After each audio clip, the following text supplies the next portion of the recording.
Well, hello, everybody.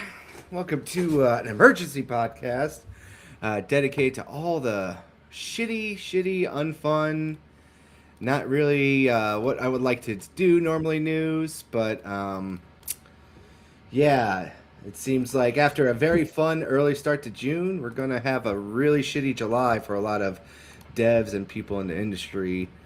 And to kind of start that off, Yep. where to go here? Gotta turn to one of my arch nemesis, as I like to say. Where'd it go? It just said it was right here. Nemesis, that's the right plural of it, right?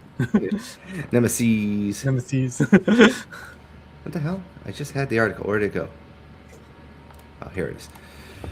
All right, this comes from the way of everyone's favorite games journalist, Mr. Jason Schreier, a man who I believe cannot achieve male erection without reporting bad news anymore. That's just my opinion, and I can't confirm and/or deny that. But as of today, several studios in Microsoft Corporation's Xbox gaming division include Montreal-based Compulsion Games and San Francisco-based Double Fine are in active negotiation to spin off as they try to thwart closure, according to people familiar with company's plans. Cambridge, England's based Ninja Theory, the maker of Hellblade, is also in conversations with Xbox, as are several other studios across the portfolio that are at risk of being shut down. The studios may still have an opportunity to buy themselves back from Xbox and go independent, although many employees will likely lose their jobs as a result, said the people who asked not to be named because they are not authorized to speak to the press. Employees at several studios have been informed of the situation and given permission to seek new work, but were told that the status of the studios is still in flux. An Xbox spokesman declined to comment. So basically, what we got going on here is another sad reality of the gaming industry, that there is a lot of consolidation, but through consolidation, it just is the last desperate attempt to try to save yourself from closing down. And I've been kind of keep getting kicked in the nuts, it feels like, because I am such a fan of a lot of these games. I want to say last year or the year before that. I can't remember now. It feels like forever. But one of my favorite videos, yeah, it was the year before, and I want to say early 2024. Tango Gameworks was announced to be shuttered, as well as Arcane Austin, as well, by Microsoft. And Arcane Austin was the producers and developers of the very much maligned Redfall game by. Oh man, that brings back memories. And then, as everyone else would know, their other work would include also Prey, and I want to say they also helped on Wolfenstein Youngblood. And Wolfenstein Youngblood, we don't talk about that. That game does not exist in my mind because it was that bad. Everyone wants to forget about it. It's buried away right next to the Ark of the Covenant in somewhere in an Indiana Jones warehouse vault. On top of that, too, as I said, the aforementioned Tango Gameworks, also known for Evil Within 1 and 2, as well as the much mediocrely reviewed but game that I actually did enjoy a lot, Ghostwire Tokyo, and of course, fan favorite, Hi-Fi Rush. Hi-Fi Rush got a lot of critical darling reception. It was shadow dropped, but after receiving some awards, they were unfortunately closed down, but later were bought and kind of are on the revival path with Crichton. And Crichton, as everyone knows, has also got its own issues for the Korean publishing market. So Crafton, sorry, not Crichton, Crafton, sorry. So yeah, there we go. There's a quick little small recap that leads us to today. One thing I want to say is I hate this. I just hate this. For anyone who's watched the show and anyone who knows me, if you're new here, welcome. But if you are a longtime listener, you know that Hellblade is my favorite IP of last generation. Oh, wow. It really touched me in a very positive way. I love the character development of Senua. I started to become a big fan of Ninja Theory after that. Even loved their Devil May Cry game that a lot of people did not like, but for different reasons. Still really good video game, but just unfortunately had the problem of being slapped with Devil May Cry on top of the title. So, if anyone who doesn't know that, Emo Dante, very early 2010 game. There was so much wrong with that, so many issues in terms of just connecting to Devil May Cry fans. But overall, it was still a great game. Still better than the Devil May Cry Netflix show by a country mile. I'm not as harsh as some people. I will come out and say this. I'm not as harsh as some people. But every time I see clips from that show, I just go, I have no idea what I'm watching. I skipped it. I didn't even bother. I just I mean, I try not to be out of focus, but like there'll be clips I'll watch and be like, okay, this doesn't look that bad. But there was like another one recently. I'm like, all right, I'm kind of neutral on this thing, but as a Devil May Cry fan, I have no idea what the fuck I'm looking at right here at all. I can't say that at all. I played South of Midnight. South of Midnight was one of the first games to really kick off that Sweet Baby Ink Boogeyman hunt with a lot of people. Oh yeah. So still going on in some people. still hunting out this, they're fighting some ghosts over there, but it is what it is with that. Played that last year. I thought the game was just good. It was okay. I liked the idea. I liked the world they were building. They put a lot of good effort into that game, if you ask me my honest opinion. I think that game's sound design, though, was top-notch. Did you like Hellblade 2? Loved Hellblade 2. I loved everything about it. I was curious, because you mentioned Hellblade, and again, like, a lot of these games I never played, so I'm still new to this area. Yeah. But I do follow the news on them, and Hellblade 2 did make a bit of a splash, so I was just curious. Yeah, I loved Hellblade 2. Was one of the best examples of UE5, I want to say, for the development side, but you could tell that they were not comfortable yet with making an actual real fighting game. So again, it was more of a expanded on, better looking walking sim than the first one was, but the first one still looks great. Like even to this day. Yeah, it is a walking sim. I'm not gonna lie, it's a puzzle walking sim. So go on. Is it like Death Stranding, but more gothic horror-y, or? It's more linear, kind of like do puzzles, learn about the world, and kind of really well done audio design. Because Senua herself, she suffers from voices in her head. So they really put a lot of time and effort into audio design. So you wear headphones. Oh. And the voices in her head are in your ears, so they'll like talk to you in all the different directions that they can.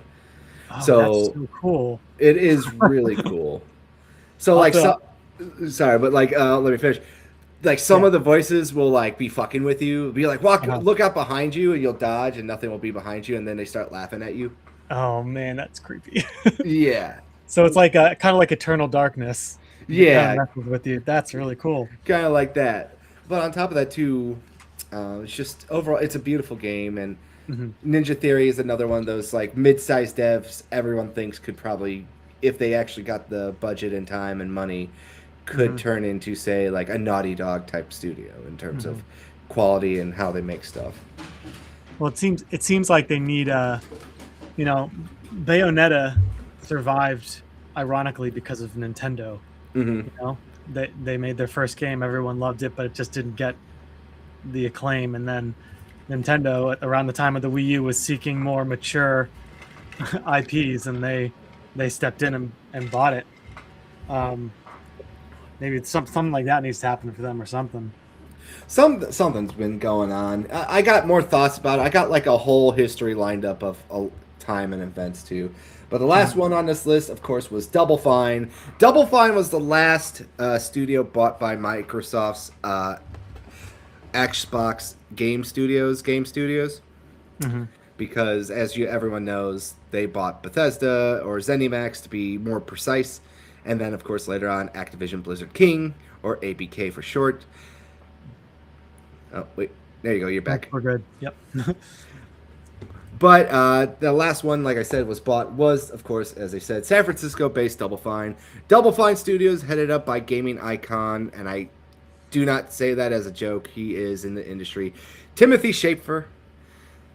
Timothy Schafer, for people who don't know who he is behind some of the best games in terms of point-and-click adventures with games like Grim Fandango, Day of the Tentacle, Hmm. and Hot Rod Hmm. as well.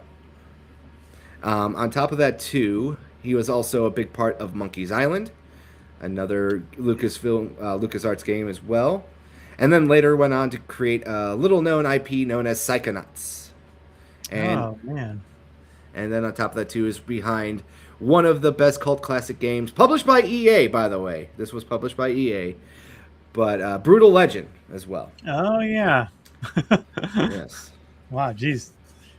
So that is a little bit of the history lesson there for people who don't know about some of these studios. Now let's go to a different screen to share here.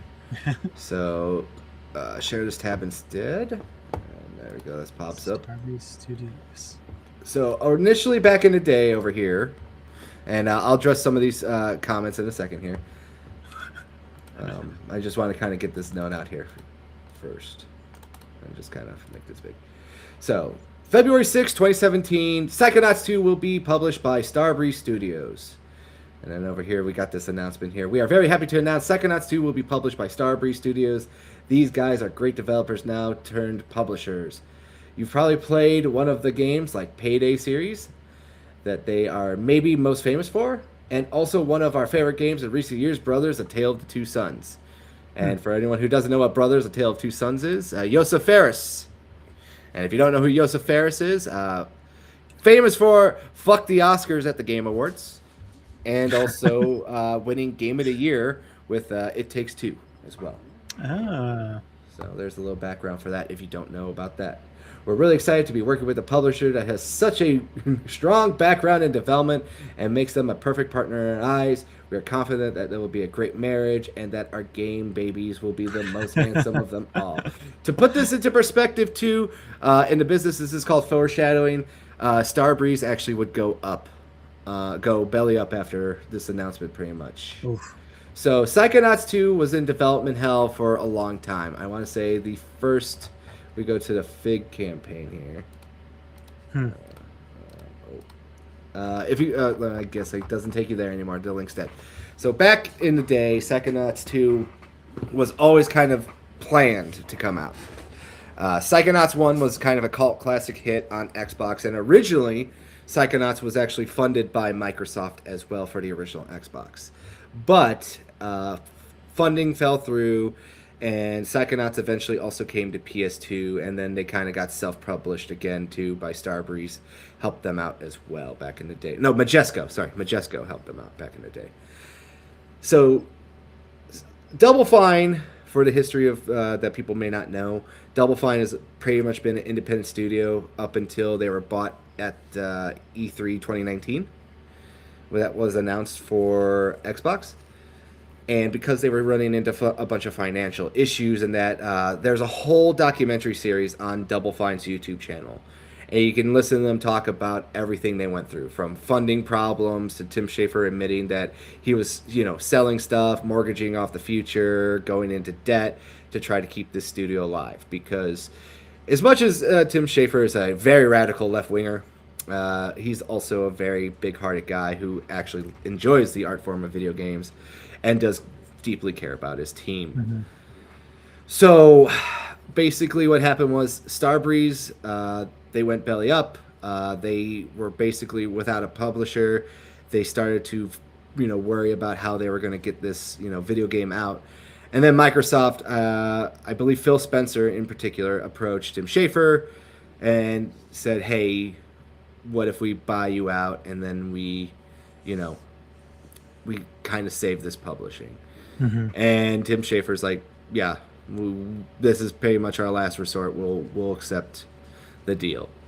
So Microsoft took over the publishing of Psychonauts 2, and then they also released it for PlayStation 4 as well as the original Xbox Xbox One.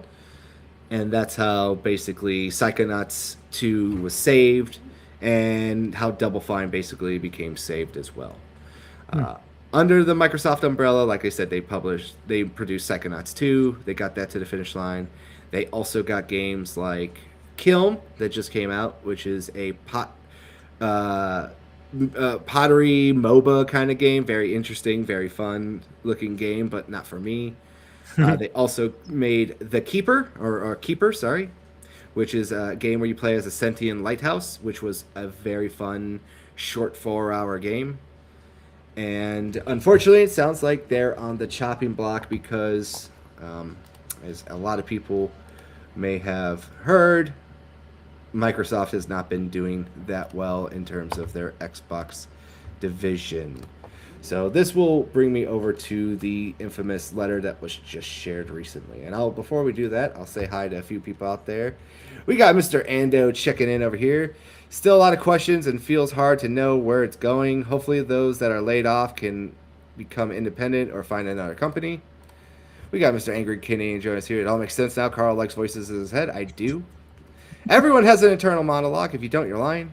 And we got Mr. Pop Culture Mechanic, Battle that backlog, Kyle. So, let me bring this up over here too. So, as everyone knows, Microsoft has been having issues with Xbox. Basically, they have replaced their leadership of Phil Spencer and Sarah Bond, and they hired a new girl named Asha. And on top of that, too, Asha has brought in people like Matthew Ball. Matthew Ball was like an analytical guy who talks about sales numbers and everything. And on top of that, too, they retained the man, Matt Booty. So they got Booty and Balls over there still at Microsoft. But it seems like there's going to be still a lot of work ahead. So this was leaked last week, I want to say, talking about the next 100 days Xbox reset. So this comes from both Matt Booty and Asha.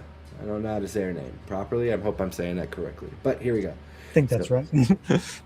So over here it says, team, over the first 100 days, we have started to revive Xbox.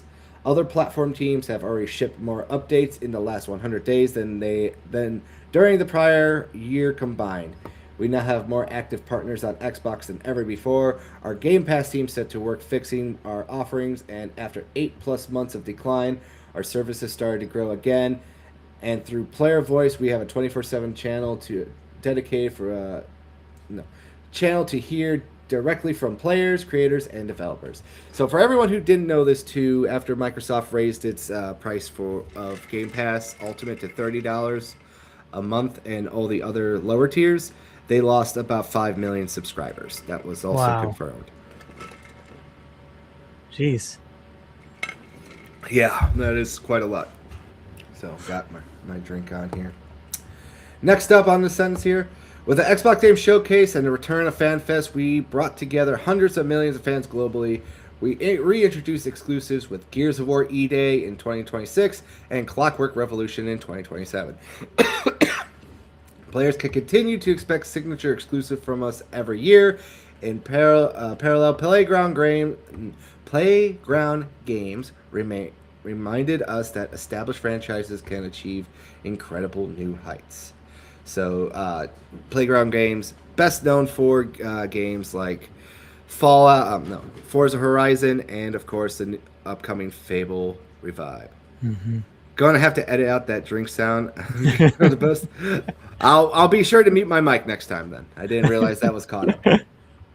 I think it adds to the flavor of the podcast. I gotta talk. All right, I gotta make sure I hydrate. Hydration's key, as they say.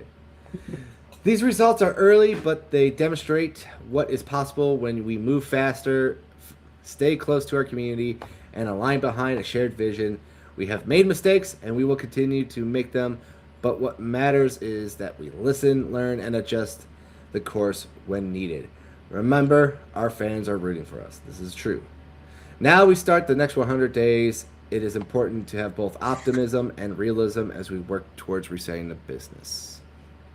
So this is called the adult time, all right? Okay. We just told everyone, listen, you get your Christmas presents. You will get your Christmas presents, but Santa ain't real. That's what's going on. Mom and Dad love you very much, but Santa ain't real.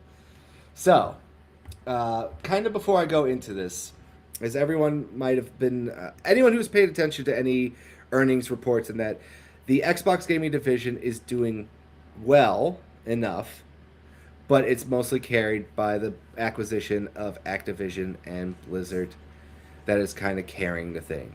They brought. Go on. I have a question. Sure. So yeah, um, Game Pass. So Yes. for a while now, again, like I follow the Xbox news tangentially every now and then. Mm-hmm. So you obviously know way more about this than I do, but I do hear people say that Game Pass was a failure. Is that true?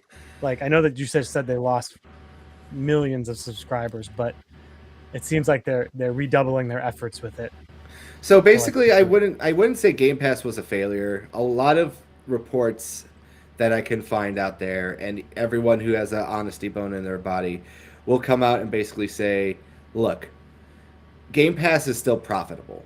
Mm-hmm. There hasn't it hasn't been a negative thing for Xbox. They had a lot of money set aside to make day one deals. Obviously, they've put a lot of their first party games in their day and date.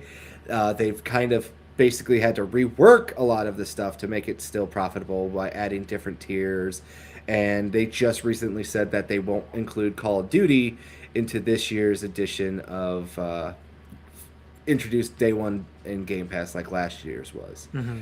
But also to kind of put that into perspective, last year's Call of Duty was also considered a very shitty one as well. Yeah, I do remember that. Then we got Tyler Shelton over here. LO, Santa is not real is the perfect analogy for the situation. I try to be. Look, I'm going to be honest here, all right? I'm just trying to remind people. It's just like when I do my show Legacy Loading. I need to remind people that there's more to gaming than just what the hot take of Twitter is that day. It's there's more to it. So as I just laid out before, they acquired Playground Games, Compulsion, State, Undead Labs, Ninja Theory, and I think that's all of them. Then they also started the brand new studio as well. Don't forget the Initiative. That's their first round of buying games. All right. But I'll kind of get back to that after I get through this one. So, here are the realities that we need to navigate.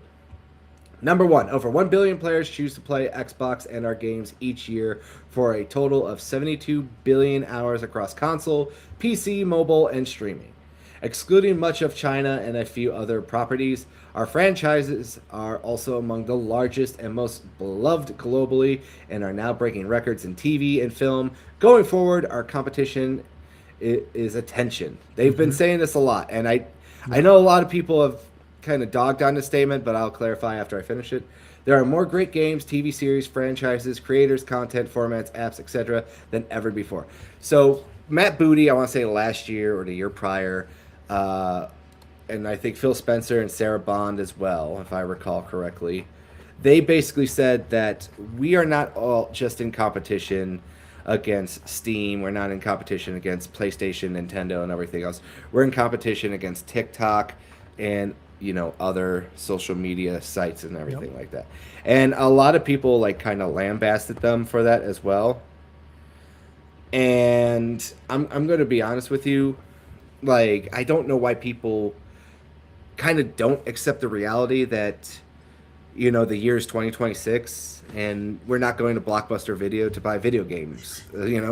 I try to say this when I go online, and it's not trying to me to be an elitist or trying to high IQ you, right? I am definitely not going to tell you I'm the smartest guy in the room, but I'm just saying there's truth to that.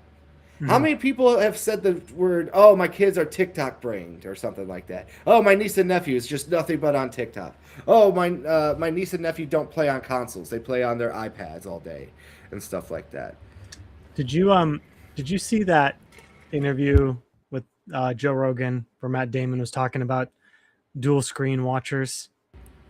No, I think I've heard of it, but I didn't. I heard the term dual screen watchers. Yes. So basically, he was explaining to Joe Rogan that when they're making these Netflix movies now, they have to kind of reorganize the script to basically say, okay, you need to retell the plot every so often because the majority of viewers are dual screen viewers. They're watching the movie, but they're not actually watching the movie. They've got their their phone, or basically their attention is divided. So therefore, they have to create an experience that is conducive to maintaining a limited attention span by reiterating the plot over and over again. And I do think that actually kind of bleeds into the gaming sphere when it comes to the game design too. But that what you just said, I 100% agree. They're competing for attention, even YouTube and all the different other streaming platforms. It's just the way it is. Yeah, and I highlight this statement here. There are more great games. Yes, I think everyone can agree with this too, even if you are more black-pilled. The black pillars kind of also do bring up a good point. There's a lot of great indie games that come out every year. There's a lot of great AA games. There's a lot of great, competition for the AAA space, the free-to-play games, the mobile games. A lot of people back in, I want to say 2016, in that were always up in arms about females don't play games. They play like Candy Crush, and they were like kind of included into the number of like gamers and stuff, like because they were like, well, this skews the statistic.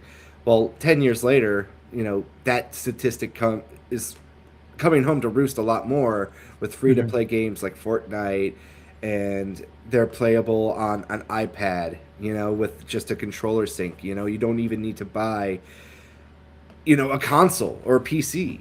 And PC gaming, of course, has also kind of grown. Microsoft has originally was trying to really push like this is an Xbox campaign, focusing on cloud gaming as well as PC and other kind of, networks out there to just go and play video games. But the truth of the matter comes down to is that, yes, competition is way worse than it's ever been. Yeah. And you cannot tell me, like, what is going to be a certified hit. Like, if you would have told me, Expedition 33 was going to be as big as it was last year, I probably would have been like, oh, I don't think it would be. I think it might do well. It looks like it's got a lot of push behind it. But then on top of that, too, just how many people loved it. How many people kept saying it was like game of the year. It was like the best thing ever.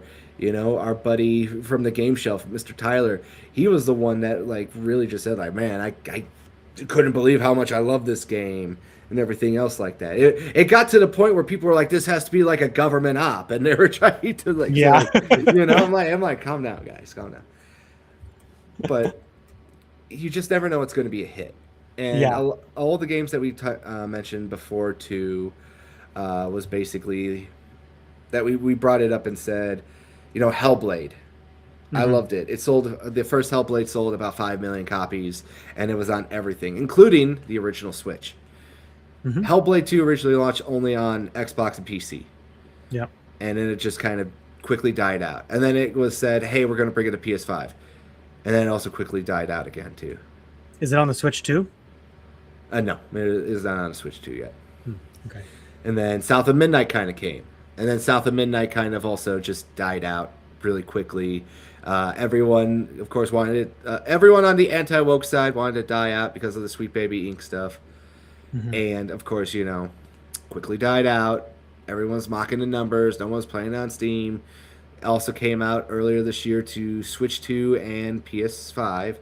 And, of course, that didn't help it grow at all. In fact, it just stagnated.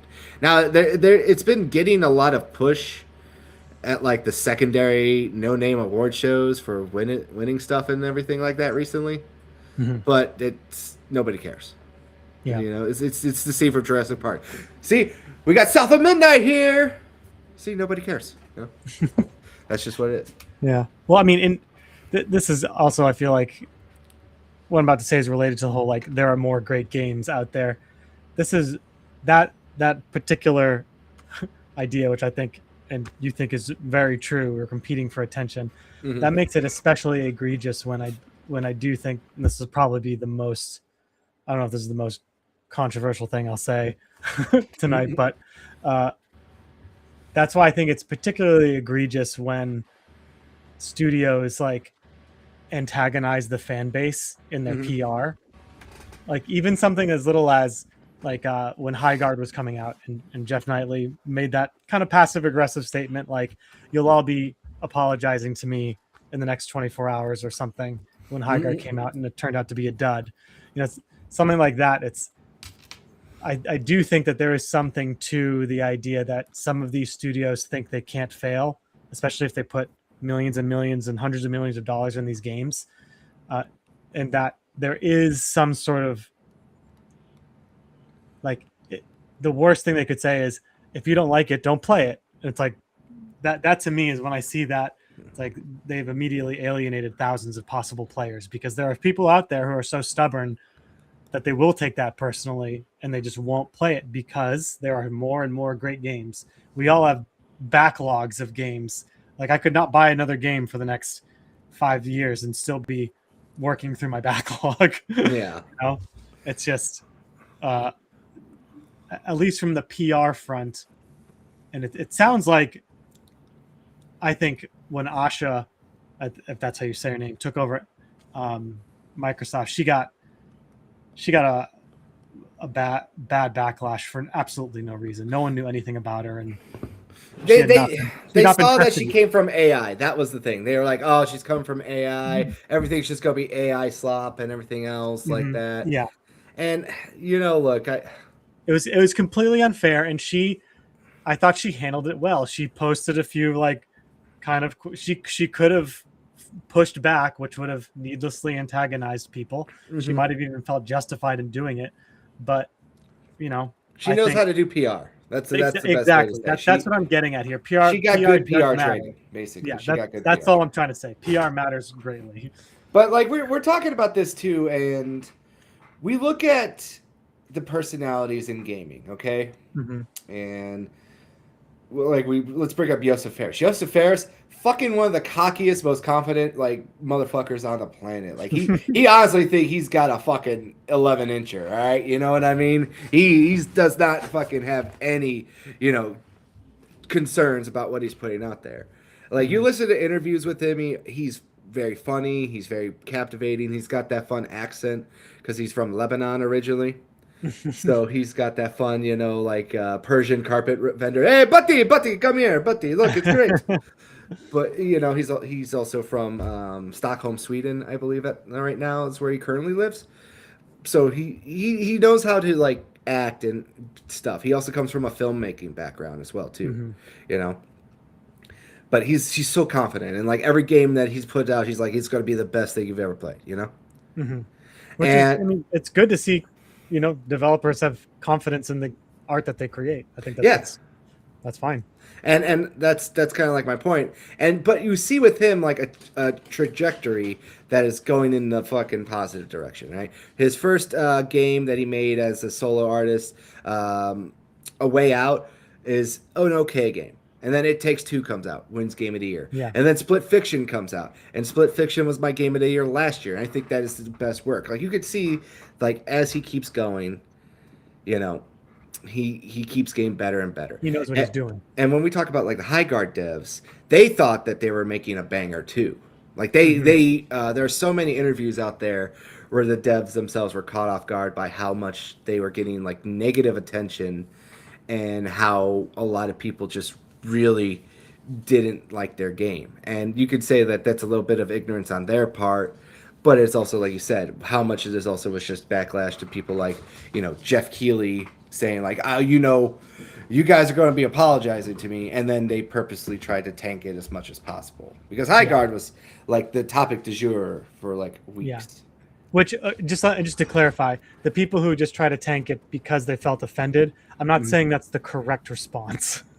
I'm not trying to say that that's what people should do. A game should be judged on its merits as a game. That's why, like, before the show started, I mentioned how like a comment from Grumsel, comment from Actman, someone who's on another side of this whole cultural spectrum that we see. Mm-hmm. I feel like he made a video on High Guard and gave it, I felt like an honest take, and there was some genuine good stuff there, but a lot of the issues it had nothing to do with culture or politics. There was just some pretty bad game design flaws or like excluded features that should have been there that just weren't, Or it's just another thing. It's like when you make a hero shooter in the year of our Lord 2026, let's just be honest here. you're already in stiff competition, and Yes. Yep. we're talking about layoffs.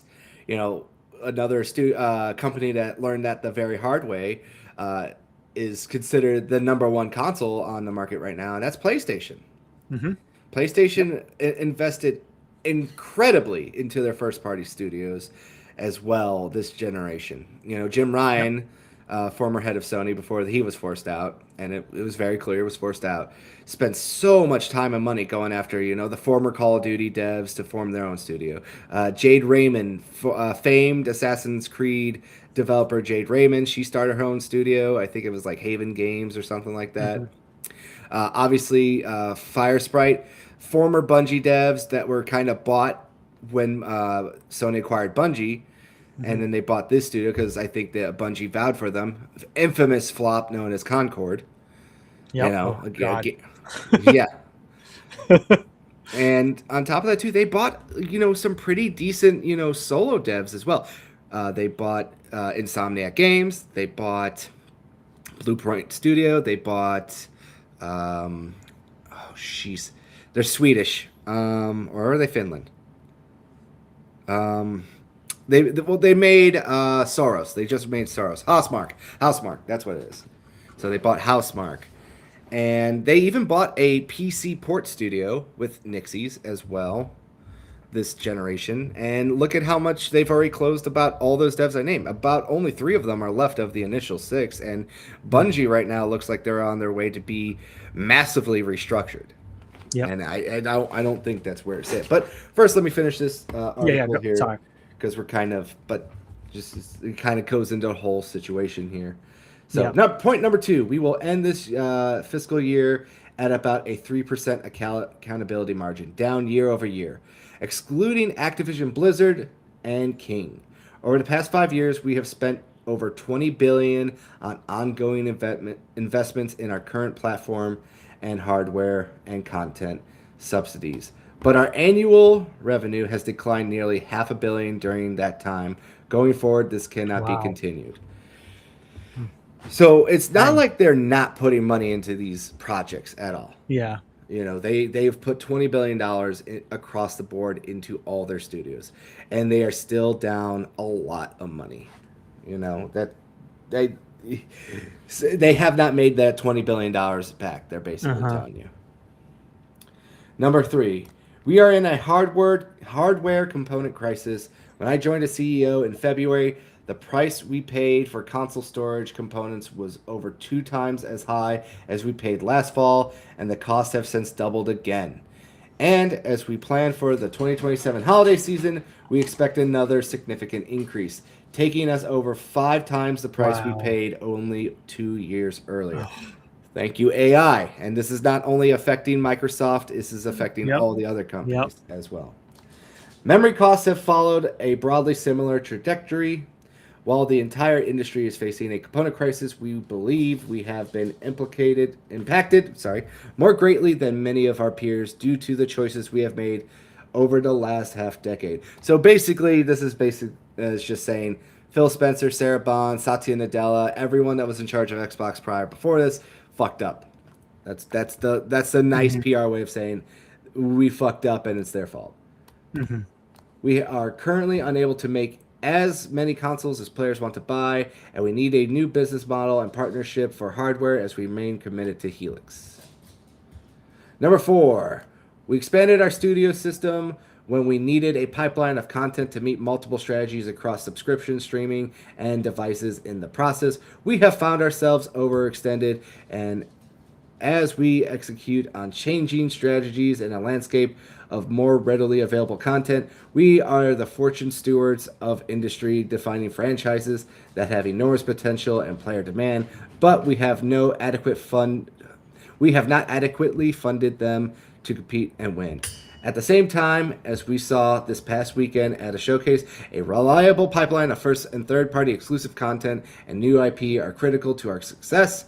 We need to release the balance between these and our investment portfolios over the next 5 years. So basically, it's saying we need to get more well known franchises pumped out there. Hmm. So basically, we're almost done with this one, so that's point 4. Point 5, our current platform infrastructure is not built for the battle ahead. Our systems are overly complex, spanning hundreds of dependencies, which hinders our abilities to move fast, and we've become too reliant on vendors to operate our systems and must become more self-reliant as an engineering culture to build for the future.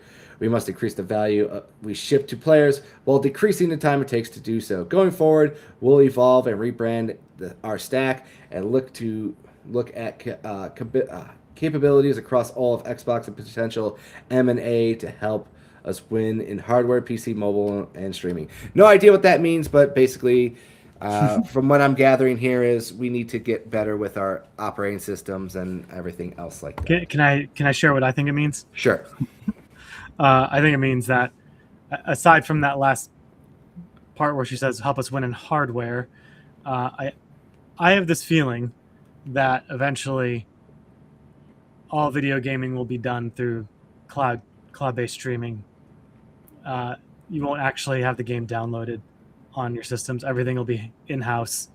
This is my, because of the hardware costs due to AI and just the component costs. Players, for one, if you're owning your own system, will be more of a higher income bracket type deal. There was even a few articles that came out about this when Sony announced the price increase for the PlayStation. But basically, I think it's eventually gaming will all be done through some reformatted subscription-based model with cloud streaming. Once the internet technology catches up and you can reliably stream games, I think that's where this is going.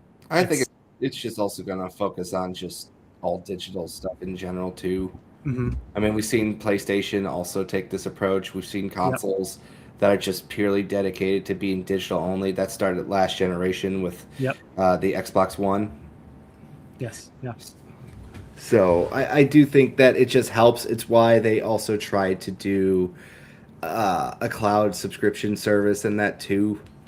That's why they made deals with TVs to help improve latency with controllers and everything else too. Mm-hmm. For people who don't know this, Microsoft and Samsung actually do have a partnership where if you have an Xbox, they are more optimized to work with your Xbox and help reduce controller latency and everything else too. Wow. Yeah.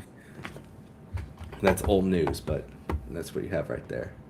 So to finish this off here, for some of you, that realities will be surprising and even frustrating to discover. We won't succeed by hiding hard truths, nor will we succeed by doing the same thing and expecting different results. Like the everyday wins mentality, from the first 100 days, we will sprint to make progress against hardware, content, experience, and services together. Xbox is one of the few places where people come not to play, but to connect with others and create memories, with console at the center of how our showcase experience are defined. Windows is one of the largest gaming platforms in the world, and incredible gaming under our roof as one of the largest publishers in the world. We have the foundation in place. Let's restart from a strong Xbox and build the #1 gaming entertainment company, Asha and Matt. So that is their current plans. And we're kind of going to go through a little bit of the fun stuff here. So just to kind of put it on a little timeline, where did this stuff go? Did I close this? Oh yeah, here. So stop, share this tab instead. So that's kind of just a little update of the current, leadership stuff. But let's go down a little bit of the history here. So going down the timeline, just as a reminder to people, we got over here, Microsoft acquires a whole bunch of game studios. And why is this advertisement here? There's no advertisement. It doesn't make it easy to read. Microsoft kept the gaming announcements coming at its E3 press conference when it announced a series of studio acquisitions meant to bolster the original gaming content emerging from the console maker. Xbox head Phil Spencer announced Sunday that Microsoft has acquired Ninja Theory Playground Games, Undead Labs, and Compulsion Games, The four studios will add the Microsoft's considerable heft in first-party game development, especially as they continue to look to strengthen its games download subscription service, Xbox Game Pass. And then it goes into a little bit about each studio here, but this article is from June 10th, 2018. So those were the first four studios that actually acquired, and also they announced that day that they were opening a brand new studio dedicated to quadruple A gaming, trademark. We gotta say that there, with the Initiative Studio, a studio that was based initially out of Sony Santa Monica. What do they mean by quadruple A? Just that means the game costs more to make? Is that that's how I interpret it? Which seems to be the opposite of what everything we just read in that letter. It seems like they want to trim the fat, which I think is necessarily a good thing, but labeling something quadruple A gaming. Well, listen. This was 2018. This was almost 10 years ago. Okay. This was 10 years ago. I'm bringing everyone down the timeline. Let's bring everyone down the timeline. You're fine. My bad, everyone. That's fine. So also we got a few people here. We got Tyler saying, I agree with JB that consoles and PC will be high end. I've already seen it with some casual gamers. Have family that have a Samsung TV and just use the app with Game Pass. That's actually interesting. I've never heard anyone say that. So you're the first there, Tyler. Thank you for letting me know about that. Seeing people call the South by Midnight. South by Midnight. Now I'm like, is that what it's called?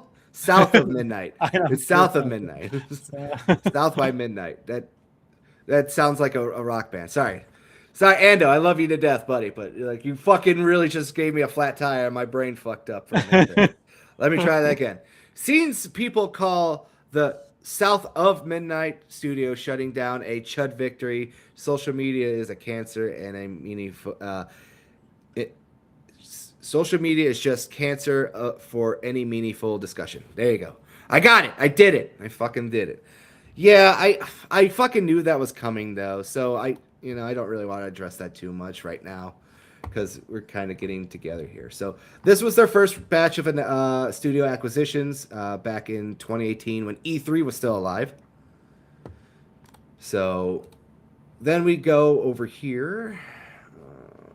Share this tab instead. We go down to the good old Polygon article, and at the Xbox Fan Expose event back in 2018 as well, later that year, Microsoft would then later announce that they have made deals to acquire Obsidian Entertainment and, of course, aforementioned NXL Entertainment as well.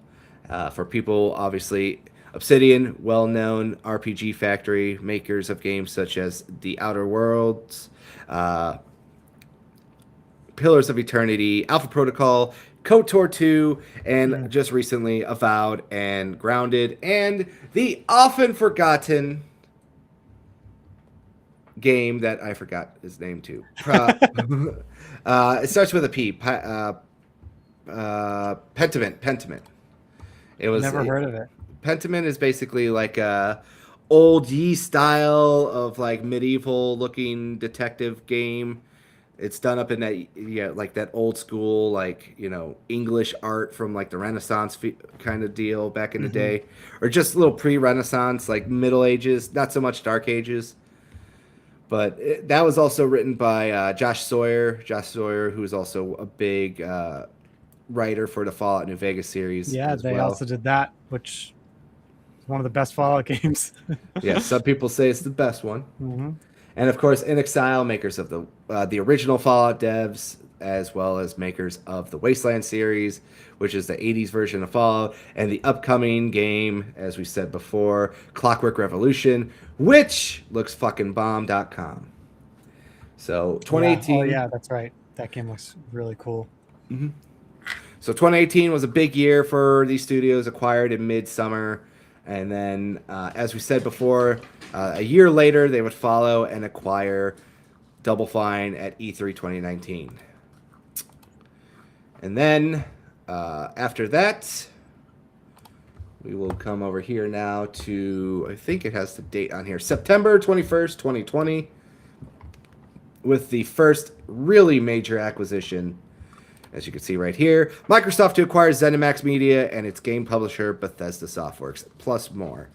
So around this time, this was after the very well received Remember Player One campaign. If anyone remembers that, do you remember that one there, Jay? I do not. All right, I will pull this up real quick for people who Remember Player One campaign. No, I don't. That might have been a time when was this? 2021, you said? This was back, I think, in 2017. Oh yeah, that was a non-social media time for me. I'm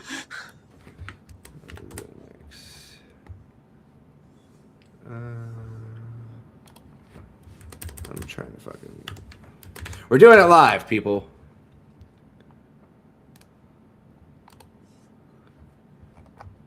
Not Ready Player One.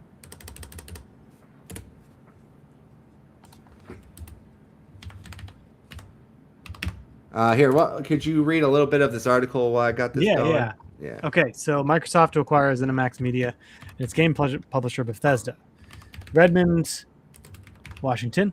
More than 3 billion people on the planet play games for fun, escape, and human connection. Unlike any other medium, games empower people to engage in creativity, strategic thinking, and teamwork, immersing them into interactive stories and worlds created by some of the world's most amazing creators. The cultural phenomenon of gaming has made its the largest and fastest growing form of entertainment in the world, an industry that is expected to be more than 200 billion in annual revenue in 2021. Yeah, so basically right there, this is kind of what they were thinking.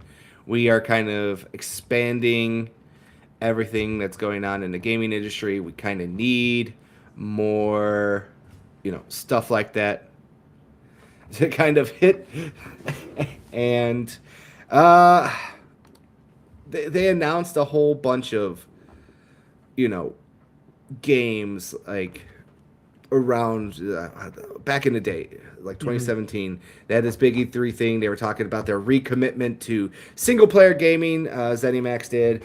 And they were announcing games like Ghostwire Tokyo, Starfield, the Elder Scrolls 6 teaser, new Doom, and everything else like that, The bubble was inflating. it was basically ZeniMax was just, we need to kind of go out there. We got to try to get people to, remember, what's going on with us. And, we're going to tell you, hey, we're still committed to games like Dishonored, Wolfenstein, single player games. Mm-hmm. Yeah. And after that, they just started to do nothing but like release multiplayer games. Well, that's where all the money is. Yeah. I mean, I saw this one statistic once that like Elder Scrolls was not Elder Scrolls, Elden Ring, was a huge success, made millions and millions of dollars. But then when you compare it to the revenue of something like Diablo Immortal, it's like pennies. Like these live service games that thrive off of gacha mechanics, loot boxes, and microtransactions. They're such money makers that's honestly where I fear gaming will end up, is just companies producing all these microtransaction games because that's what makes the most money. And I don't know. I have a lot of things I could say about that, but that's for another time. Yeah, but like I said, they were buying companies like Fallout 76. They were making games like Fallout 76, expanding Elder Scrolls Online, Wolfenstein, Youngblood, so on and so forth. They basically really kind of abandoned the whole single player stuff really quickly. And so basically here, it says right here, the planned acquisition includes publishing offices at development studios spanning the globe with over 2,300 employees, including Bethesda Softworks, Bethesda Game Studios, id Software, ZeniMax Online Studios, Arcane Machine Games, Tango Gameworks, Alpha Dog, and Roundhouse Studios.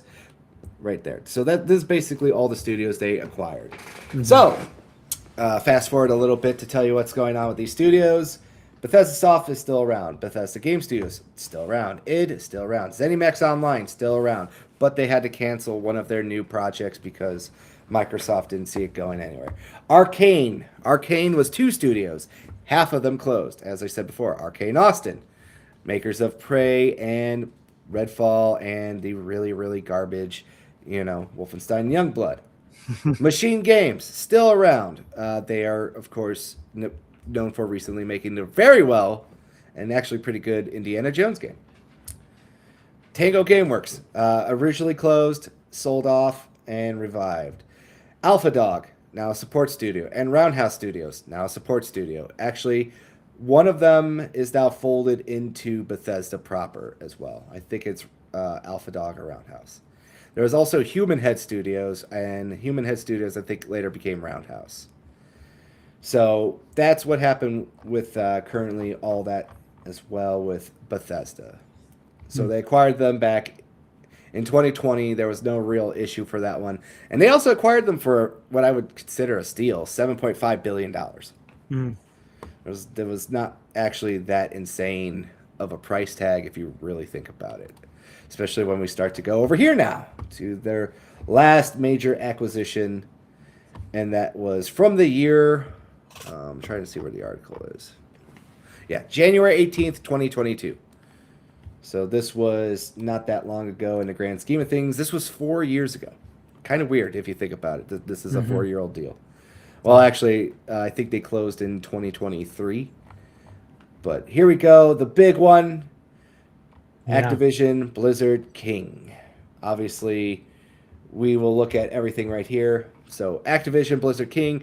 For everyone who knows, ABK was kind of facing a scandal at the time. The former CEO, Bobby Kotick, really was helping bring down the value of this company at a record speed. Long forgotten were the great days of the great name of Blizzard. Diablo had just been, do you not have phones? Diablo Immortal. I was at that BlizzCon too, which is still one of the best ones ever. I was there. That was my bachelor party. Oh, man. So, obviously, the Diablo Immortal, not really made for the hardcore fans. The last World of Warcraft expansion was not well received. Overwatch was kind of reaching its peak. Yep. So, I think that, like, Overwatch was like the game. Obviously, it was just not that far removed from Game of the Year.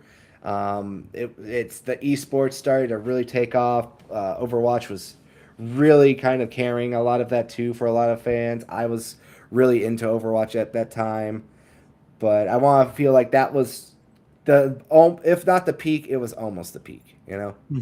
StarCraft they hadn't done anything with for a decade, I think at that point or close to it. And Candy Crush, what can you say? Candy Crush is still Candy Crush. Call of Duty makes the most money out of everything on that. Yeah, exactly. And then, as we can see here, the other studios that kind of all make Call of Duty: Treyarch, Raven, High Moon, Beanox, Sledgehammer. I couldn't read that one for a second. Infinity Ward, Demonware, Toys for Bob, Shanghai Studios, Solid State Studios, and Digital Legends. So these were all the studios they kind of got, of course, with Blizzard and, of course, King kind of being the all separate here. And then we learned, basically, very quickly, this is just all Call of Duty studios right here. This is Call of Duty Studios. This is Call of Duty Studios. This is all Call of Duty I think Studios. we're still seeing the Microsoft, the wrong tab. I think we're still seeing the wrong tab. No, this is all correct right here. Oh, okay. Yeah, just everything at the bottom. Sorry, my little hand is not showing up on the screen. Okay. But it's, every studio at the bottom below the Diablo Overwatch. Everything here is just Call of Duty support studios. Toys for Bob was able to buy its independence, and they basically got spun off. And as we just saw, Toys for Bob will be working on a new Spiral game, but they kind of already hinted at that like right away. Mm-hmm. So that is the timeline there. As we says here, January 18th, 2022, going final after much hardcore battle regulations in 2023. Why is this one black over here still? Here, I got a better idea. Close this down. There we go. I'll share the screen instead right now. So now we come back to current day. I don't know. Replace. Wait, no. Hide. Okay, there we go. That was weird. That was weird. Okay. So obviously, everything that happened, we just had one of their better E3s, as I still call it E3, even though it's not E3. They're one of their best showcases. We just kind of got a whole big rundown on their financial profitability and everything else like that. And then, of course, we got from GeekWire, and this was just a few days ago. Microsoft CEO Satya Nadella on Xbox. We have to turn this into a sustainable business. Mm-hmm. So I think over here we can just Let's get started with the kind of bring this up a little bit here. I got timestamps here. I'm going to stop displaying this one real quick and see if I could open this up and get like a timestamp, because I believe there's timestamps. All right. Here we go. Perfect. So here's a little clip, and I timestamped this over here. Xbox's new business model. So we're going to listen to the CEO himself talk about it, and let me know if it's too loud. The new form factors that are not beholden to the old form factors for this functionality.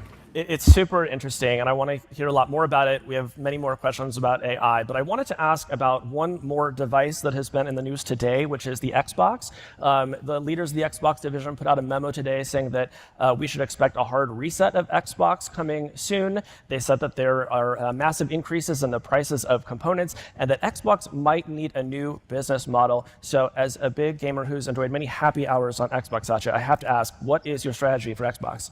Yeah, so look, in fact, this is the 25th year of Xbox, and we're very thrilled about the progress we have made. I mean, gaming in an interesting way at Microsoft is older than even Windows and Office, right? The first app we built was the flight simulator. And so it's got a long heritage. Xbox itself has been there for 25 years. The challenge now for us is to think about how do you innovate both in hardware as well as in the games going forward in an economically viable way. I gotta say something. His accent is like struggling to sound British and not like reveal he's Indian at the same time.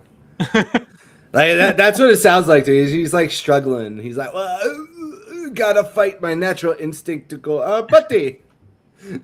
That's just what it feels like to me. Who's the guy who asked the question again? I have no idea who the fuck these guys are. His shoes look really weird. That's the first thing I right, noticed. I think one of the things that Asha, who's just taken over Xbox, put out is that we've invested a lot. No one can accuse Microsoft of not having what the fuck are those? For the last 25 years. And now we have to turn this into a sustainable business that delivers what is fundamentally one of the best sources of entertainment still. The challenge we have is we're not been monetizing that entertainment. In fact, if anything, we've been subsidizing that entertainment. In fact, like there's more monetization of Xbox games happening on YouTube than at Microsoft. And so that doesn't mean. So like that's the big statement I wanted to bring up there is that, they believe that right now Microsoft has not done a good job at making money off of the Xbox brand. And to be honest with you, that is kind of, a very true thing that we've kind of seen, Didn't I forget how long ago it was, but didn't at one point Nintendo tried to kind of encroach on the social media platforms to stop people from streaming their games? Yeah, there was like a deal about this. If AC's here, he would know better. But I remember, not Microsoft, Nintendo wanted streamers to pay them to have the right to stream, their games and stuff like that. Because I mean, it sounds like that what he's saying right there is, I don't think it's going down that route, but it's a realization that the money being made off of Xbox products, according to him, is way more than what Xbox is actually making. No, there's basically what I think he's saying is that there's more monetization talking about Xbox than there is Oh, okay, yeah, okay. for Xbox to actually, you know, make its money off of Mhm. Xbox. Microsoft. Okay. Let me rephrase that. YouTubers make more money shitting on Xbox than they do make for putting out Xbox content.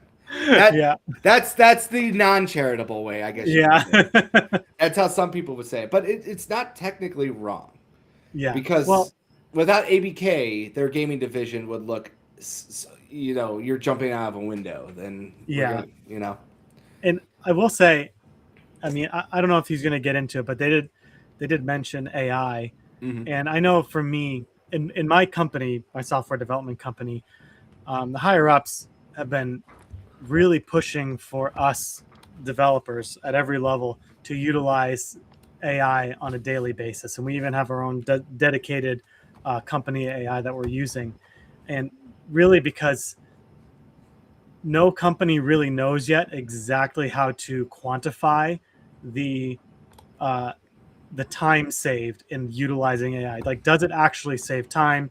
Well, can they produce more because of it?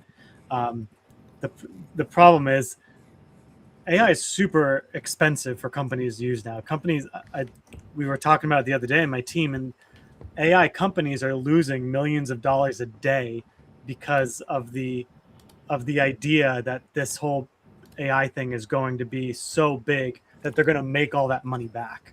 And so if Microsoft is really pushing heavily into AI and they're using it to build their games, it's probably costing them a lot of money. Well, it's funny that you say that because he also actually just put out an article about that as well just recently. Oh, well, look at that. Yes, a frontier without an ecosystem is not stable. So, why don't you read this? Yeah. Oh, I lost myself So here. Okay, read this first paragraph real quick. Do you need me to make it bigger for you? no, it's good.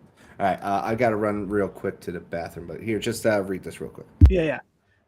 So he says, I've been thinking a lot about the future of the firm and an AI driven economy. This transition is different than any previous platform shift. In the past, we used digital systems to enhance human capital. This is the first time we can create a real cognitive loop between people and digital systems. This is a mind bender because it changes how we conceptualize work inside an enterprise.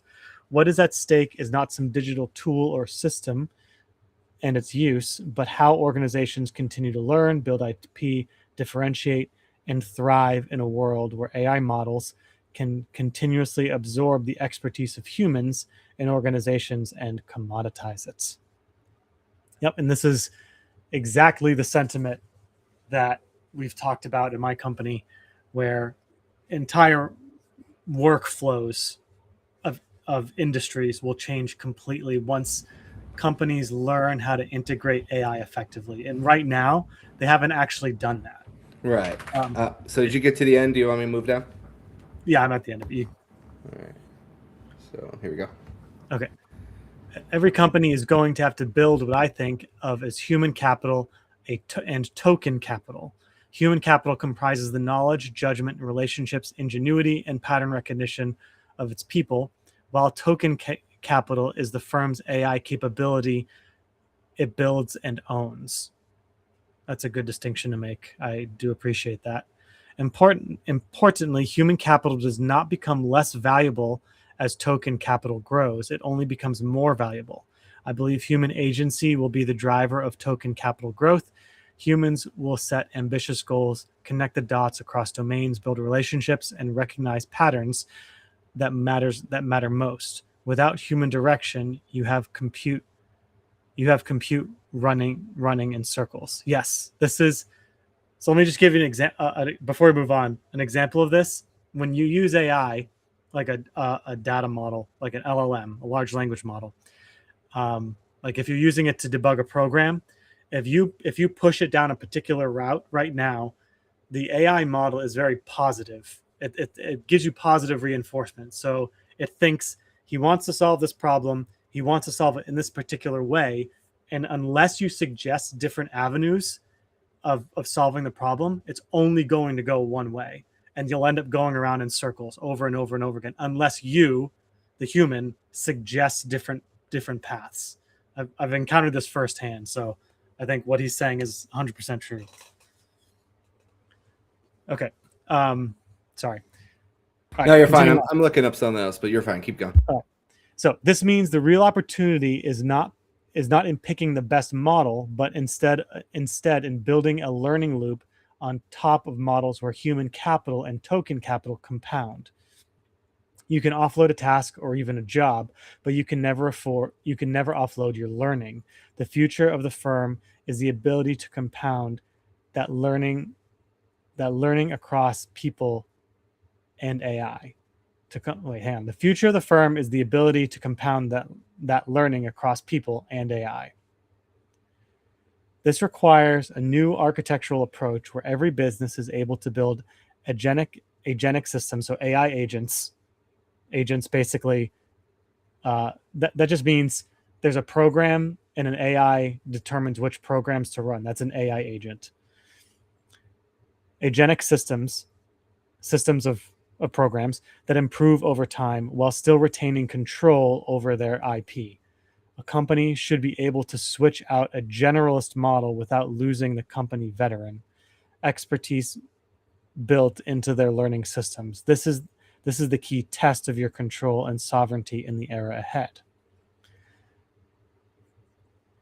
Companies need to turn their workflows, domain knowledge, and accumulated judgment into AI systems that improve with each use. Private evals should capture whether a model is actually improving against outcomes that matter to the business, not just external benchmarks.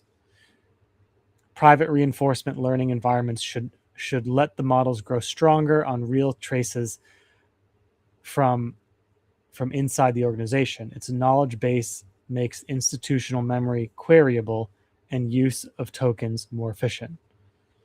So, okay. So I think what's happening here is he's just describing basically how there needs to be the human creativity and AI tokens. Basically, how the tokens are like, the word for what a computer will spend to run an AI system. And if you don't use your tokens well, if you don't give enough context to an AI, you're going to spend a ton of money. But if you utilize human ingenuity along with what the AI is capable of, you'll decrease the cost over time. Basically, the long and short is AI is not a end all be all magic bullet like some people are trying to say. Yep. It's going to be. It's not going to, unless there's human guidance, it will end up being like an Ouroboros. It'll eat itself. Yeah, exactly. It will not produce the endless possibilities that we think it will. So Microsoft is learning, basically. Yes. I'm honestly reading that gives me a lot more hope for the future of, especially if you're a creative person and you want it. I think there's going to be a premium on human creativity in the future, much more so than any time in the past, ironically, with the rise of AI generated stuff. Yeah. So now that I've gotten everyone back up to speed with the history of what the fuck is going on with Microsoft and what's currently going on at the same time. Thank you. I asked him to do that, everyone. That was my fault. No, but I wanted to make sure everyone kind of got the picture because, like I said, this stuff is like almost 10 years old. All right. A lot of these things were in motion back in 2018, and that in another 2 years, that will be 10 years. Okay. So just to refresh everyone's memory, the studios they bought, what happened, what kind of closed down, and what kind of transpired. What I like to do, this is what I call the two towers things. All right. If anyone knows what 9/11 is, you'll get this reference. So obviously, Microsoft had this giant plan. All right. They're going to go in. They're going to really invest in Game Pass. They're going to buy these studios. They're going to make them create content. They're going to keep them up to speed and everything else like that. And they're going to buy young studios that show great talent and potential. Obviously, We Happy Few had a lot of potential. It was met with mixed results because they had funding issues, and I think they were kind of constantly going back and forth. State of Decay was Undead Labs' very popular hit for the Microsoft platforms. State of Decay 1 and State of Decay 2 were really great, so they bought the studio. Undead Labs. After that, Playground Games made the Fantastic Forza Horizon series, so obviously it felt pretty much right to buy them, include them in the fold, and then eventually they became so good and the Forza engine was so good that they decided to ask them to build a second studio to make the new Fable game reboot. All right. I honestly, Playground Games has been nothing but a successful investment for Microsoft. There's no ifs, ands, or buts about that. Follow that up, their last big buy, Ninja Theory, coming off of what should have been a PlayStation exclusive in Hellblade. Sony pulled funding, and then Hellblade kind of just got across the finish line. Microsoft buys them. They bring it to everything else. Hellblade is considered one of the best, walking sims out there for that generation. Won a lot of awards. Very highly praised for how they really invested into psychological health experts to get this stuff done, and as well as their sound tech, so on and so forth. Follow that quickly up, and Obsidian, well-known RPG maker, and Exiled, legendary RPG talent. Buy those, bring them into the fold. 2019 comes, obviously Double Fine, quick recap. Then COVID hits. Lovely COVID. Everything hits COVID. Everyone shuts down. Everyone starts to go work from home.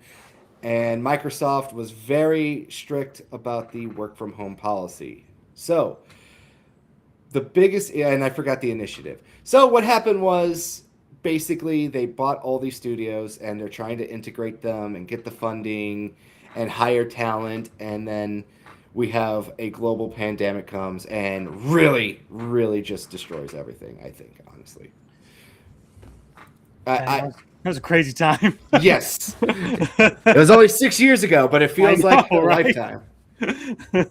I honestly, I think a lot of people don't understand just how COVID probably really destroyed a lot of Microsoft's Xbox talent in this time, simply because all these studios they bought were very small studios. I want to say a lot of them had maybe less than 50 devs, except for Obsidian.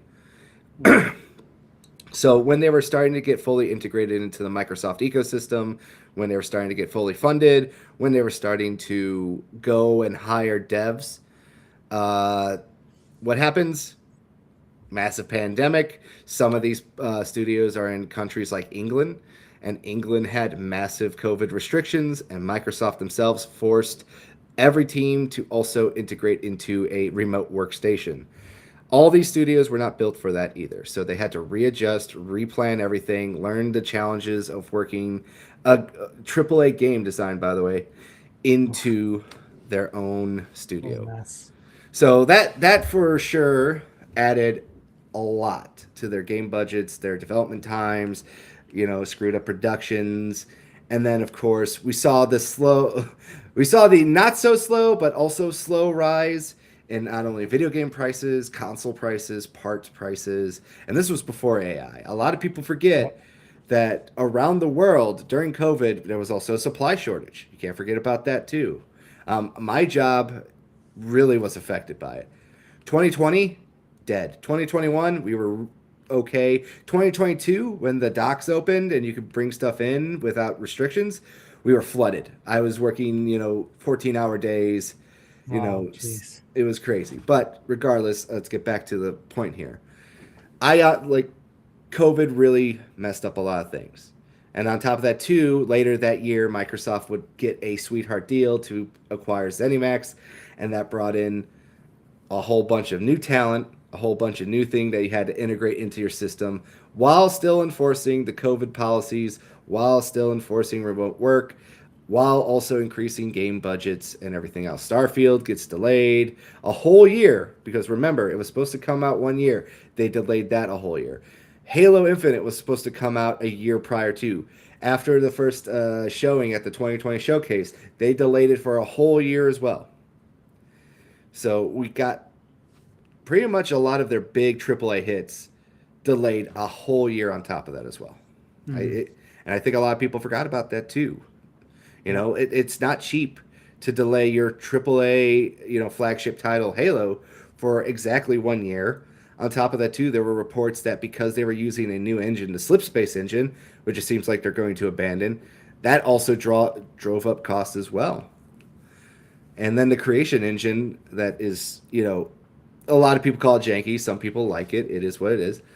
But they drove up the cost of that as well for Starfield, and as well as another delay on top of a delay. You can see where it's starting to go. Everything's kind of catching up. Everything's kind of, costing more money just because of the COVID concerns, restrictions, and delays. And then we got, of course, Mr. Nerdporo here saying, sup, Jason, and sup, Adam. Sup to you, Brian. Good to see you, man. So, Microsoft, they start to make an initiative. They basically have the equivalent of a year and a half before we have a major global pandemic, which comes and kind of ruins everything. On top of that, too, they go out and buy ZeniMax, which adds a whole new logistical nightmare. So that's the first tower that hits. I would say also at that time, people must also forget this too. The first games published after the ZeniMax deal closed were PlayStation exclusive games. They did not come to Xbox.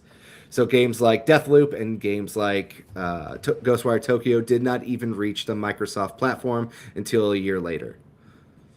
So they fulfilled the contracts that they signed prior with Sony, and that was also kind of another, what are you guys doing over there, Microsoft Black Eye? Mm-hmm. So we go now to what I call the second tower, where the plane hit the second tower. There's the George Bush meme inserted there. And that, of course, is the purchase of Activision Blizzard for $69 billion, record-breaking deal at the time. Yep. And after that, it just seems the entire plan went downhill. Because obviously they spent all this money. They're not making money off of their first-party studios at the time. Game Pass is profitable, but it's probably not profitable enough in their minds. So we have Phil Spencer basically starting to look like he just stopped caring after a point in time. Mm-hmm. And he just said, we just want to put games out wherever people can play them. We just want to recoup the money. All the investors kind of basically came in and said, look, we want to turn profit. We want to get profit. And while the Activision Blizzard deal has worked out favorably for Microsoft from the Activision Blizzard side of it, because it's kind of hard to argue that it's not profitable because it's been subsidizing their entire fucking gaming division. The truth of the matter is everything else has not been the best. And I want to go back a little bit here too. The reason why, to me, as someone who's been paying attention, who likes Xbox, who likes gaming in general, let's just be honest here, Phil Spencer did a lot for trying to keep Xbox alive. He brought games like Persona, which were already PlayStation exclusives, to the PlayStation platform. He got series like Yakuza over there. He was going out and making deals with Japanese developers to keep them onto Xbox and Windows and everything else like that, to the point where we even got a new Ninja Gaiden game, which was published by Microsoft, and that was all through them making these deals. But at the end there, you were getting Phil Spencer going into interviews just basically saying, like, the infamous Xbox business strategy update. It's only 4 games. It's only 4 games, guys. Sea of Thieves, Hi-Fi Rush, Pentiment, and Grounded. Those were the 4 games. And then, of course, it started to just become everything. And, Phil Spencer, you could tell, lost the fight. There's all that stuff that was going on behind the scenes with everyone, where everything behind the scenes was just chaos. Like, who's running the business? So Amy Hood would say something one day. Amy Hood, for people who don't know, Microsoft's chief financial officer. Then Satya Nadella would say something. Then Matt Booty would say something else. Then Phil Spencer would say something else. And Sarah Bond would say something else. It was very clear that there was a power struggle about what they wanted to do. And it was also very clear, it seemed at the end, Phil either lost or he just gave up. And, of course, we saw the infamous layoffs that would happen after major companies merge with each other. We saw studio closures, sell-offs, acquisitions, canceled games, the rigmarole. Nothing new to the industry, by the way, because it was affecting everyone. So I don't want to make this like a cop-out or, yeah, what about? But as we've seen for the past few years, the financial side of the gaming industry has not been healthy. So that brings us to another analysis over here, which I got, and that is the strategy of bringing games to multiple consoles and how it's worked out And so far, this is from every analytical data point that they could find. How many copies have sold on PlayStation 5 to bring it to another console? Forza Horizon 5 has done the best with 5.8 million copies. Sea of Thieves followed second with 2.7 million copies, which I'm surprised Sea of Thieves did so well. But that's a healthy number, I would say. Followed by Oblivion with 1.2 million copies sold. And then it just continues to just crater after that. Grounded with under 1 million. Gears of War Reloaded with barely over 500,000. Doom: The Dark Ages with just about 500,000. Same thing with Indiana Jones. Ninja Gaiden 4, which I'm shocked this is so bad. Geez. Just under 270K. Flight Sim, that I'm not shocked by. That's more of a PC game, so that has a better market there. Starfield, which actually was like the #1 selling game for a while. So if it sold that badly, that means a lot of games were not selling that good. Age of Empires 2 and Age of Mythology, I kind of consider that the same genre. So about 300K units, which isn't terrible. The Forgotten Studio about this too. World's Edge. Everyone forgets that's a Microsoft first-party studio. They kind of formed that later too. Even I forgot to mention that. So this is a chart that shows basically how well games did on third-party systems. Sorry, like they branched out to not just be exclusive on Xbox. Yes. So about with all this data out there, to me it just seems like I wonder how much development cost this was. They made a pretty good chunk of money, but I wouldn't say this is a great chunk of money. This seems like a kind of, at least from a business standpoint, an argument for exclusives. Yeah. It feels like this was worth the port, this was worth the port, this was worth the port, because these have been like good sellers. This one I think is okay because Grounded doesn't cost that much money. Yeah. But after that, the budget prices were not worth it. Maybe the Age of Empire and Age of Mythology games. And I want to say this to everyone. Someone mentioned to me earlier today that Age of Empires and Mythology, the studio World's Edge, should be closed. And to be honest with you guys, they have an actually very healthy ecosystem going. I think they average across all of the games about 100K per month of active users, and I think that's really good for an RTS game. How much? I'm curious though. How much do they spend on their development costs? Because that's on in my mind. The development cost is in the back of my mind. This entire conversation. I'm going to be honest with you. Probably not that much because they all use the same engine. Yeah. The engine was developed a long time ago. Then they're all remakes as well, so they don't have to do too much. If your development costs are so low, you can afford, like Age of Empires 2 and Age of Mythology might have been able to afford this port to so many different systems, whereas other games didn't, if they had such a huge, like Ninja Gaiden 4. I'm really shocked that it didn't. A game like sell, Ninja Gaiden, it didn't sell third party, but I mean that's something that people have been talking about for a while, is the bloat of so many of these games. They like have to succeed, otherwise they lose so much money. Right. And like I said, because I'm an RTS fan. I love Age of Empires. I like Age of Mythology. They get really good support. Age of Empires 2 is a remake of a game from the 90s, early 2000s. And it seems like every couple months they'll add a new campaign, a new storyline, a new civilization. Wow. Age of Empires 2 is now basically like the definitive way to play both Age of Empires, the original Age of Empires, and Age of Empires 2. They just added an Alexander the Great campaign. They just added another South American campaign with the Inca empires and more Spanish side. And Age of Mythology just actually launched their Aztec storyline as well with the Obsidian Mirror. And do they charge for these DLCs? Yes, they do. They're like about 20 bucks. $20 a pop. Yeah, bad. It sounds like they got it down to a system where their workflow is really well defined. Probably doesn't cost them much to develop these, and they can just boom, and it's good quality. gaming right there. And on top of that too, they did release Age of Empires 4, and they have fixed the game with a lot of support as well. It went from Mhm. a negative rating with the community to a very overwhelming positive one. And they just announced another new Civilization expansion at the last Xbox showcase. Dang. So, Man, unsung World- hero. Unsung If- hero. I wish Warcraft 3 Reforged had such support. Yeah, I wish StarCraft was coming back and stuff Yeah. like that. But on top of that too, it brings me over to one of my last bit of points here as well. I'll just share this here, which is a lot of people kind of concerned about this, but just a quick headline over here because I couldn't get the article to pop up.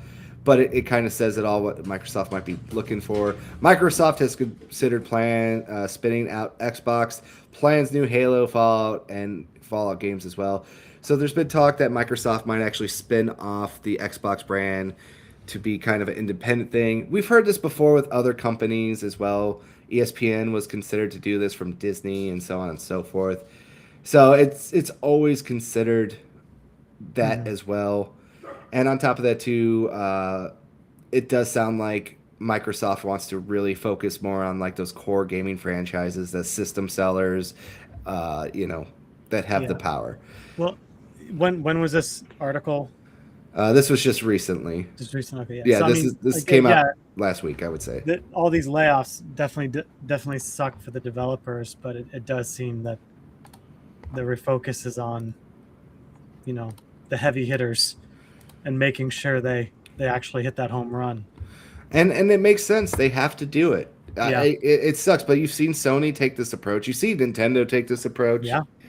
And it's sad, but as we just saw with that chart there, people don't buy South of Midnight. That wasn't on there. That's on PlayStation. You didn't see that.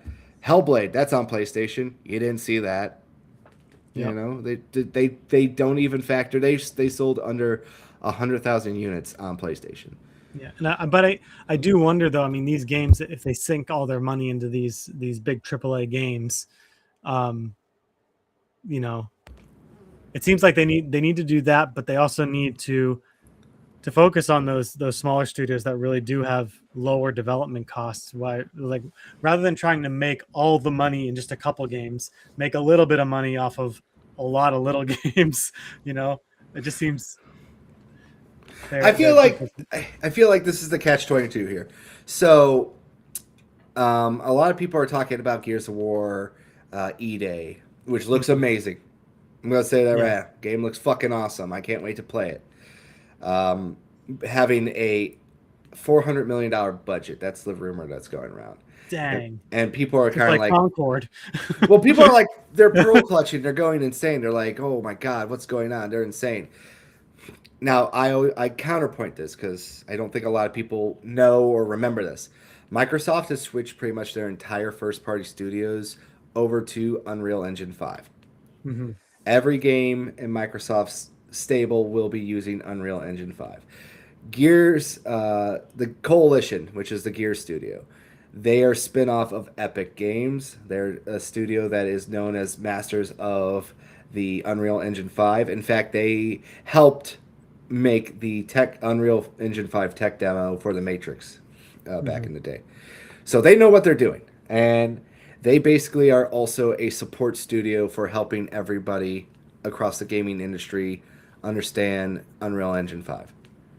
So they just announced that they've basically rebuilt Gears of War from the ground up using Unreal Engine 5. They've changed, gun mechanics, physics, cover mechanics, everything to works. And you can tell that they put in this work, okay? Yeah.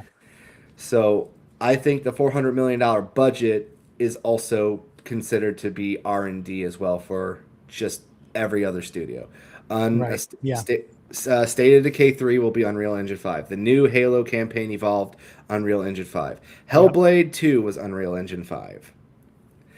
Fable is not Unreal Engine 5, I believe. That is the Forza engine. But still, all their big games are going to be, all their big and little games are going to be using UE5 going forward. So that's a low caveat. Their budget, it might look a little bit inflated, but I also think it's an investment into just the engine and support that they're trying to do for their entire games division. So it might be a little higher, but it might not be the actual budget for, say, Gears E-Day. Right. It's a high cost up front, but over time, they won't have to sink that much money into it. Yeah, exactly. But they're going to focus more on these games going forward. Obviously, the Oblivion remaster was a huge success. Oh, yeah. That's right. Yeah. So that came out last year as well. Runs on everything.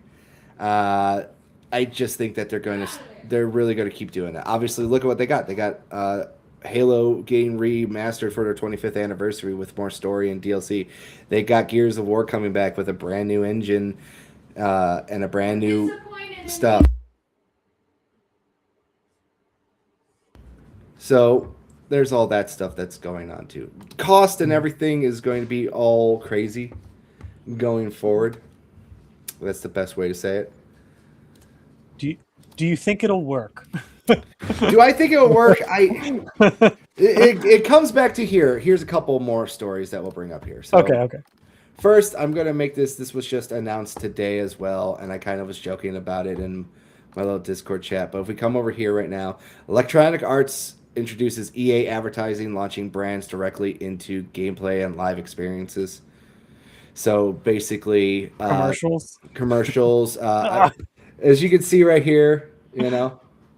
you got like the Visa and everything else. But if you're a sports fan, I was joking. I was like, finally, Madden looks like it's going to be, a real football experience with like ads and stuff like that playing.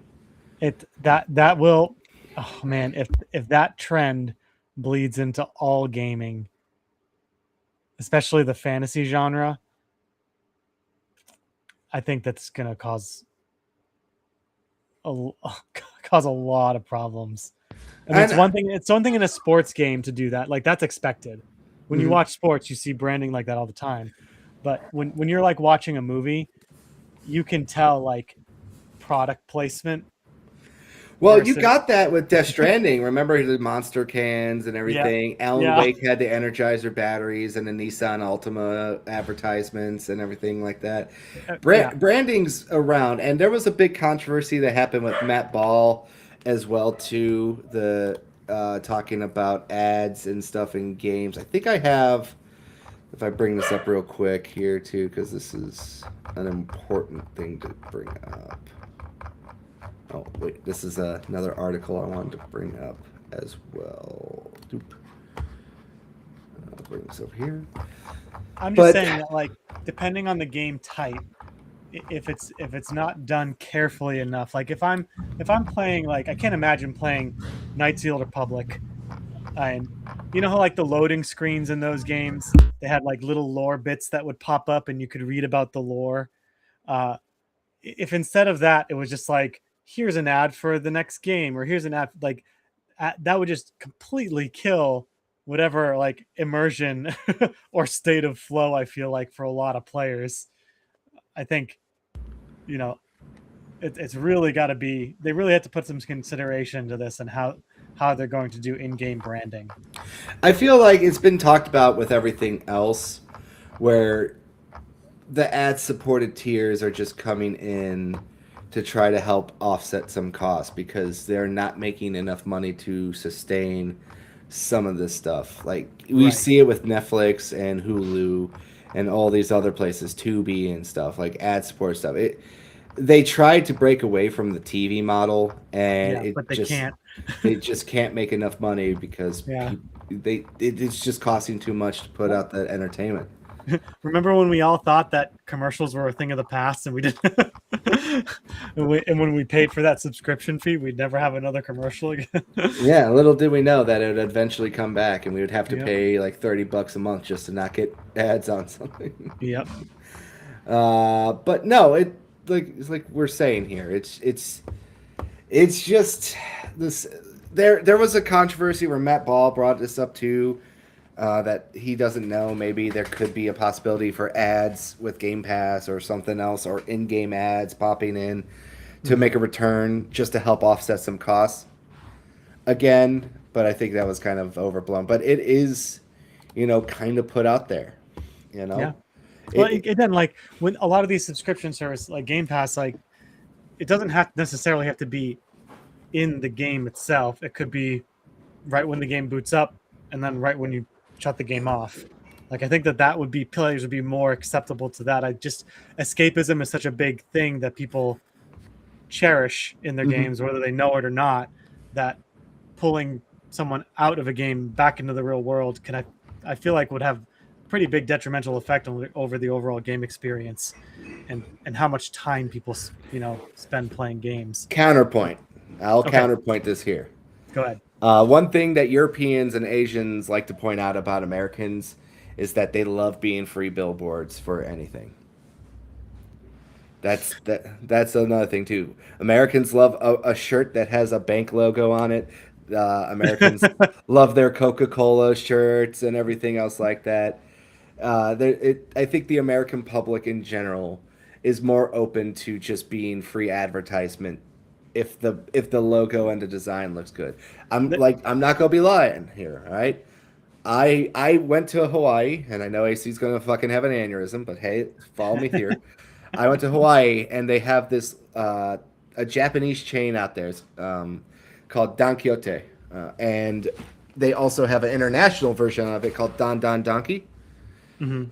And I went there, and I bought the nice little baseball cap that says Don Penn Tropical, and they have a little mascot, which is a little penguin, and he's got his little surfboard, and it's like, oh my god, here I am, a dumb schlub American tourist over here with my, Don Don Donkey hat and stuff like that. Like people like fucking look at Buc-ee's, all right? You everywhere right now, everyone can fucking find a person that has the Buc-ee's sticker on their car, a Buc-ee shirt, a Buc-ee's hat. We are Americans. We love being free advertisement. If that fucking little beaver mascot looks cute, all right? Let's just be honest here. I got a Reebok CrossFit shirt on right now. That's what I mean. See, we're fucking suckers. At the end of the day, we're all kind of suckers for something. It looks cool. Okay. Yeah, exactly. Like, but I got PlayStation hats. I'm a sports fan. I'm fucking wearing my Bears jersey and my Bears hat when I go to my Bears game, and I gotta pay the extra fucking $15 for that souvenir cup. That's just the schedule of all the teams they're playing this year. Yeah, but I feel like that merchandising is along the same lines as the ads, but I do feel like there is a difference between shoving an ad in the middle of a game versus an ad when you boot up Game Pass. Yeah, or something like that. I said, that's where it comes down to. Or they're just like you said, they're subtle ads.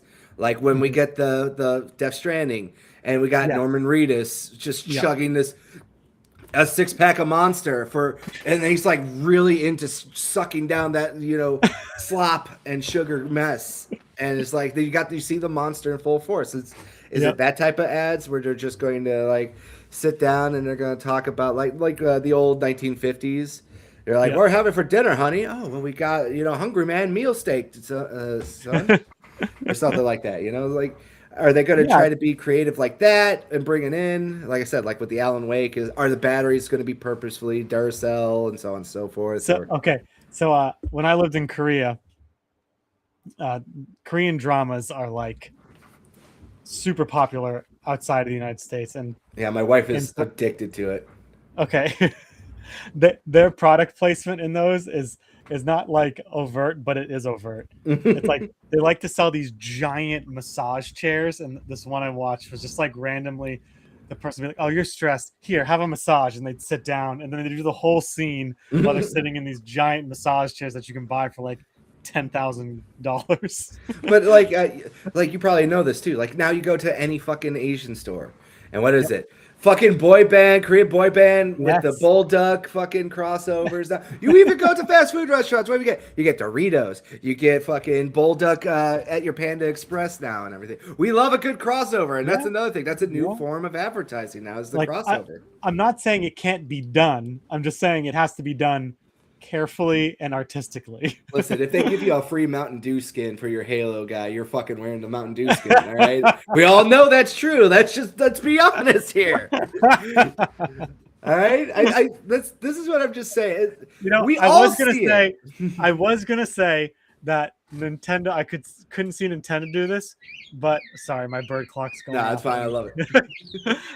I was gonna say Nintendo doesn't do this, but then one of the first DLCs for Breath of the Wild was the Nintendo Switch T-shirt Mhm. for Link.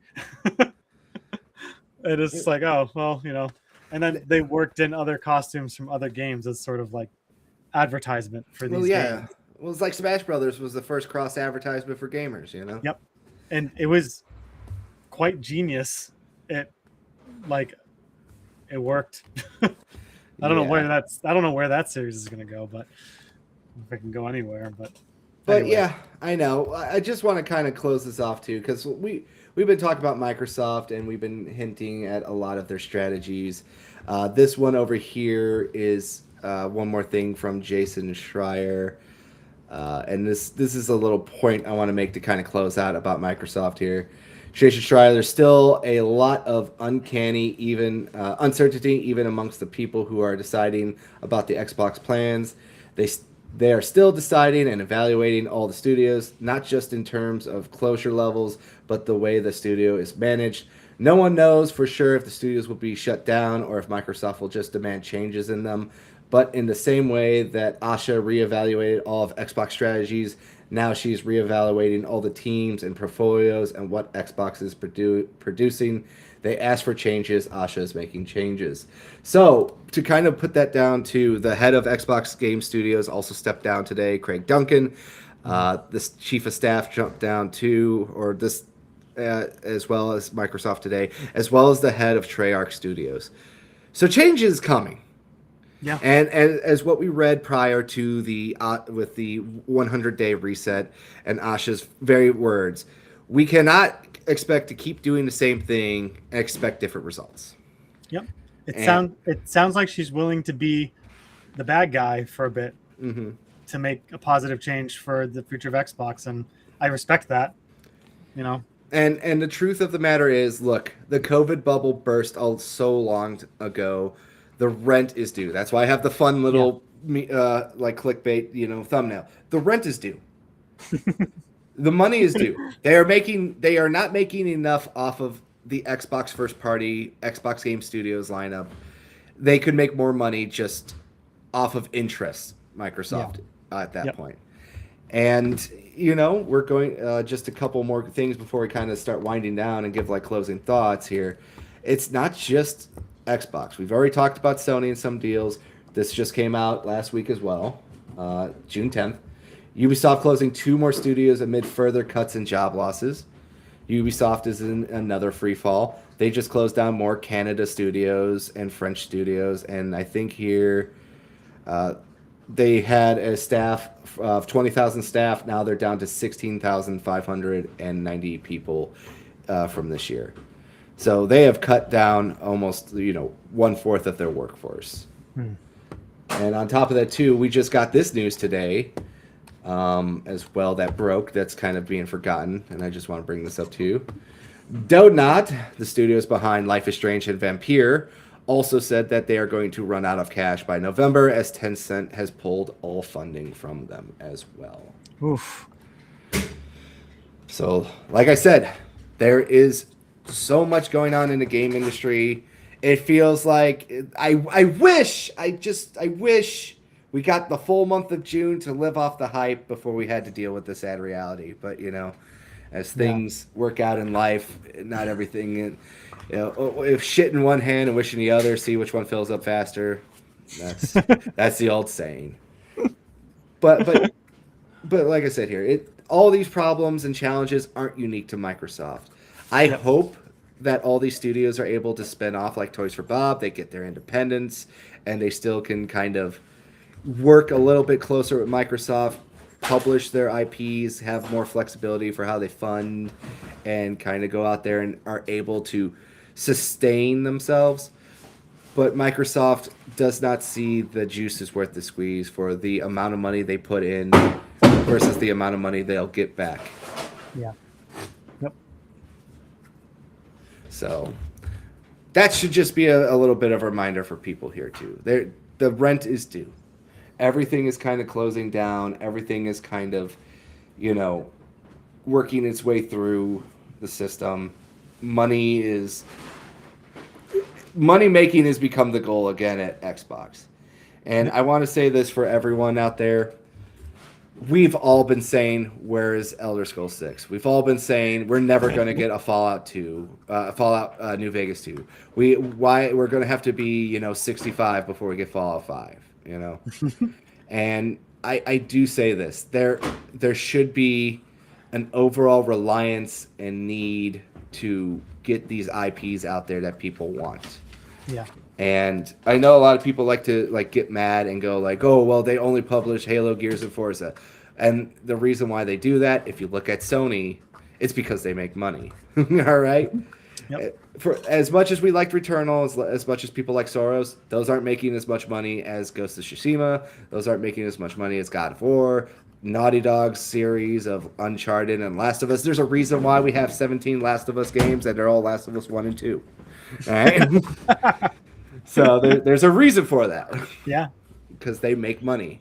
And Todd Howard said it best when it comes to Skyrim. We'll stop making it if you stop buying it. And the thing is, they have sold 60 million copies of Skyrim. Just Skyrim. That is insane. So do you think there's any similarities between what's happening right now and the last thing that we discussed when I was last on your show about the gaming crash? Mm-hmm. Do you think there's any similarities there between the gaming crash was brought about by just a mass of horrible games that nobody bought, and then eventually compounded in ET with them making more games than there were consoles? Well, the biggest problem for the gaming stuff, and I say this very easily, the first party manufacturers were not getting a cut. That's Right. something that a lot of people did not know. Right. Yes. Yeah. That's Now, when it comes to all the shovelware from Microsoft, PlayStation, Nintendo, Steam, whatever platform is, they're getting a cut from the developers for every game they sell. Mm-hmm. So that in itself is a self-correcting system that Right. was put into place. To be fair, the reason why Microsoft is not doing as well compared to the other ones is because they do not have the hardware output and the ecosystem output to keep getting that 30% from a game sale like Sony does. That's the way. That's easy. Sony, I think, if you look at these people's revenues, Sony is making $30 billion in revenue, but they're only making $2 billion in profit. So generally speaking, is they're putting out a lot of money, but they're not getting in terms of things. $2 billion, a lot of money, but when you look at this, when you look at the thing, it's they're putting out $30 billion and they're making $32 billion. Yeah. You can kind of look at that as it's still not as great. They're still good and profitable, but even Sony needs to reach out and try to get to those secondary and third markets with the Steam sales and other ports as well. Mm-hmm. So I don't think it's more so a crash, because a crash basically killed the industry. It got bad that the Nintendo Entertainment System was called that because they did not want to be associated with video games. Versus now, I think this is just a correction. Yeah. Okay. That's the best way I could say it. This was more of a correction. It's a good way to put it. Mm-hmm.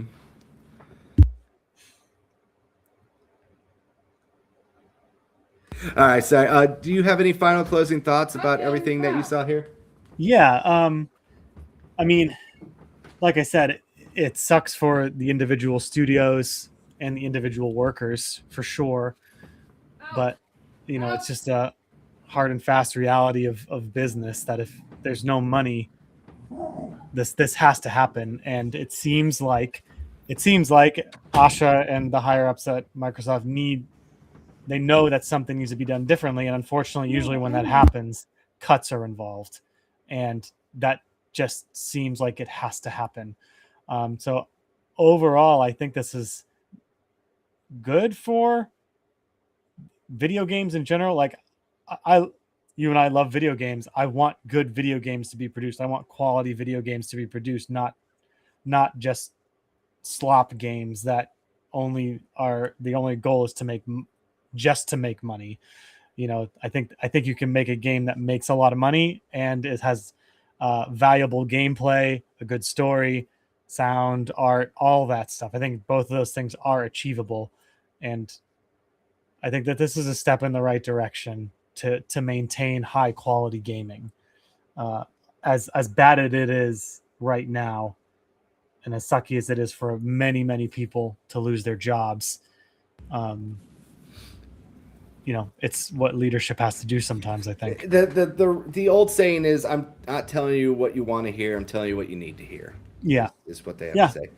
That's a good way to put it. And I want to just say, like, what I like about gaming is that the history is fascinating, the stories are great, but there's also a reality. Nothing just really comes out of nowhere. You could kind of see where things change. You could see where Microsoft has made mistakes. Not all of it, I think, is their fault, per se. I do honestly think that they had a very grand vision. Like I said, Phil Spencer was in Japan every year talking to Sega, talking to Square, talking to, you know, FromSoft, everywhere, just to make sure that they could get games on their console. He really tried his ass off to get it, and it bore fruit. Yeah. Now look at every time you turn on an Xbox showcase. What's one of the most prominent JRPGs in the sphere, Persona, is showed off there, and it's a day one Game Pass game, pretty much every time. That's not something a company would just get, you know, if there wasn't any money in it for them, you know. And go on. Yeah, I was gonna say, like, I appreciate you breaking all that down and showing it, going all the way back like a decade to see the progression of all this happening. Because there's someone in the comments, who was it? Ando just said social media is cancer for meaningful discussion. It's like so much of social media, the discourse on it misses the mark as to why this stuff happened, and it's impossible to understand it unless you are willing to go back, you know, 10 years in the history of a company to figure out how we got to where we are now. I feel like the biggest problem is that it's hard to remember all this stuff. And I think a lot of people just forget about it because this is 10 years ago. It's a miracle I remember some of this stuff.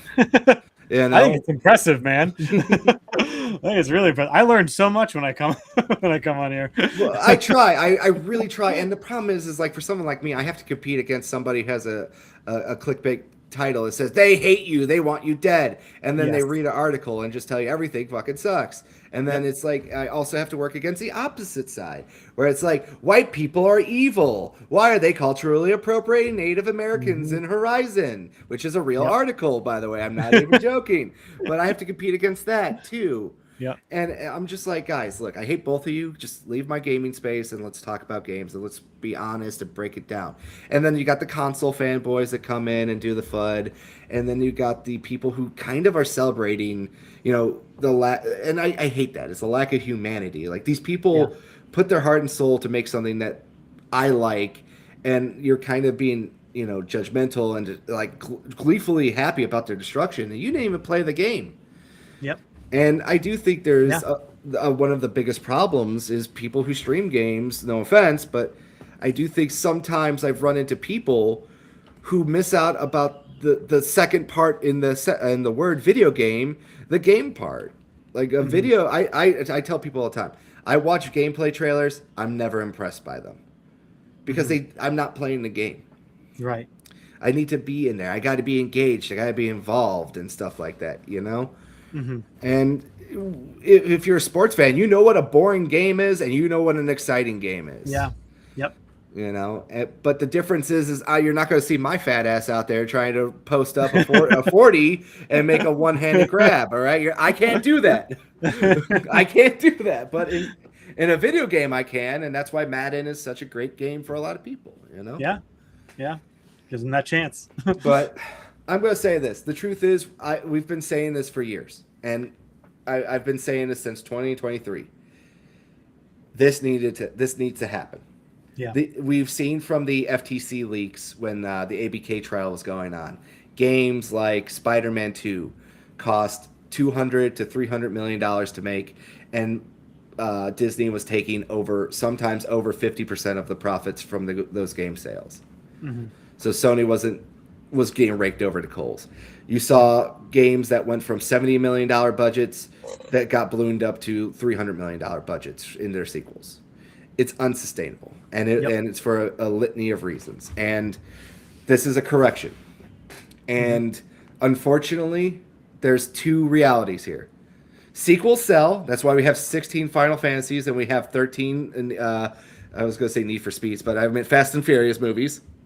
3 Final Fantasy VIIs then. Yes. 4. Yeah, exactly. You know, and we also have a movie and everything else, so on and so forth, and spinoffs, blah blah blah. But a brand is a brand, and people want that brand. And even if, like, for people like me and like you, who are more of like, we're the ascended class, a little bit above the normies, the normies themselves don't know what the hell we're talking about, and they just go like, "Where's my Fallout? I just want my Fallout."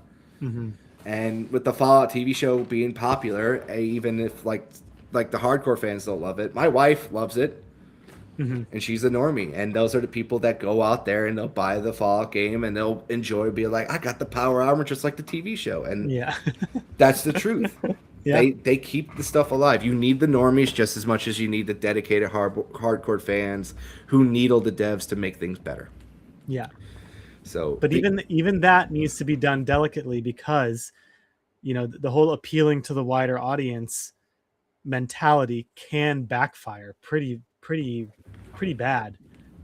Again, like I play more Nintendo games for sure. Metroid Prime 4 tried to do a hard correction to appeal to players of a different, type of sci-fi shooter, Halo-esque gameplay rather than a Metroidvania, and it backfired in a big way. The game was not. I mean, some people really liked it, but overall, Metroid's never been a big seller, but it backfired. So you got to be careful with the whole like appealing to quote unquote normies and what it costs to actually do that. Do you appeal to the dedicated fan base who will buy your game, or do you try to branch out and risk losing that fan base? I feel like this is another argument for another day that I like to have with you.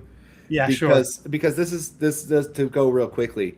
The best-selling Pokemon game of all time is Red and Blue. What is number 2 and number 3? Could you guess? Scarlet and Violet. Scarlet and Violet is number 3. What is number 2? I want to say. Oh, what's the most recent one that came out? Scarlet and Violet. Oh, you mean Legend ZA, but that's a little bit of a different thing. Oh no, what's the second one? Sword and Shield. Okay. So that was the one before Scarlet and Violet. Yes, yeah. And I think a lot of that also has to do with the Switch being such a really good seller that it kind of also raises tides of some games. Because the best-selling Metroid game is Metroid Dread for the Nintendo Switch. And that was only just under 4 million units. Yep. Not a big seller. Metroid's never been a big seller. It's really weird. And on top of that, too, let's be honest, Metroid 4 was also in development hell. A lot of people are shocked when it came out. Yes, definitely. So they redid the whole process because the original idea, I guess, was much worse than the one that we got. So that's also another thing to think about. Now, I will say this. Do you know who Matty McMuscles is? I do not. He is a YouTuber, and he does this show called What Happened, where he talks about like what happened with like the video games and that. And he just did one about Metroid Prime 4. So if anyone wants to go check that out and maybe educate yourself a little bit more about maybe what happened with the process of that, I recommend that to you right now, there, Jay. So you can go check that out. I got it pulled up right now. Awesome. Probably won't watch it tonight, but you can watch that later. And I know we kind of went a little bit over the time, so I'm going to wrap this up for you just so we can get going. Thank you, buddy, for hopping on. I know we were going to do an episode dedicated to the NES, but I feel like I was so bummed because it feels like last year it was Hi-Fi Rush. This year it might be Hellblade. I'm getting, just rotisserie chicken and fucking despair right now. So I just wanted to have you on. Thank you for coming on, buddy. I appreciate it. And I like how you're a good guy. You roll with it, and you offer a lot of stuff too. The AI stuff was very helpful for today. I hope so. I hope I was able to contribute well. I learned, like I said, I learned a lot. You really know this stuff, man, and I appreciate the history there. Yeah.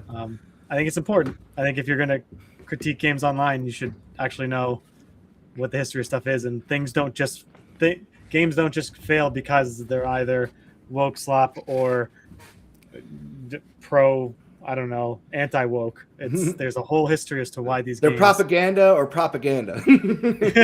Yeah, exactly. Yeah, that's a good one. Yeah, but like I said, you never know what's going to be a hit, and you never know what's going to be a seller. Yep.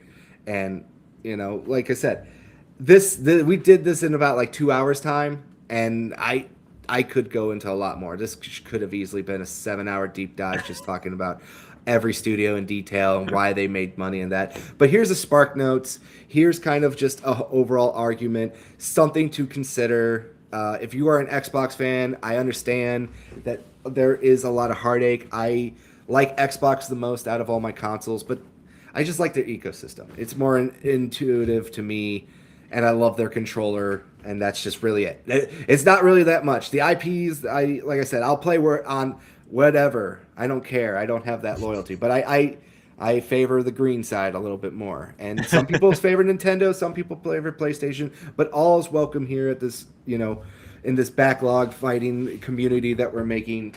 And like I said, we got many other shows on here. I don't know if I'm going to be doing more this week because we are currently remodeling my upstairs. So if you hear a lot more echoey, it's because we literally got rid of all my physical video games and we packed them away. Okay, you didn't get rid of them. You just stored them. No. Well, actually, I got rid of some. I actually sold some because when you're clearing through your collection, it's like, why the hell do I have 3 copies of this game? I need to write this down more. But yes, so maybe we'll shoot for Friday. We're hoping that some stuff is done by Thursday, but we will be back on Friday for our video game news show. And I just wanted to get this one out of the way because it was too much. Jay, we will talk in the DMs later about rescheduling the NES show. We still got that plan. I still got everything ready to go. But why don't you tell the people about yourself and where to find you and so on and so forth. Oh, yeah. I forgot about that. Yeah.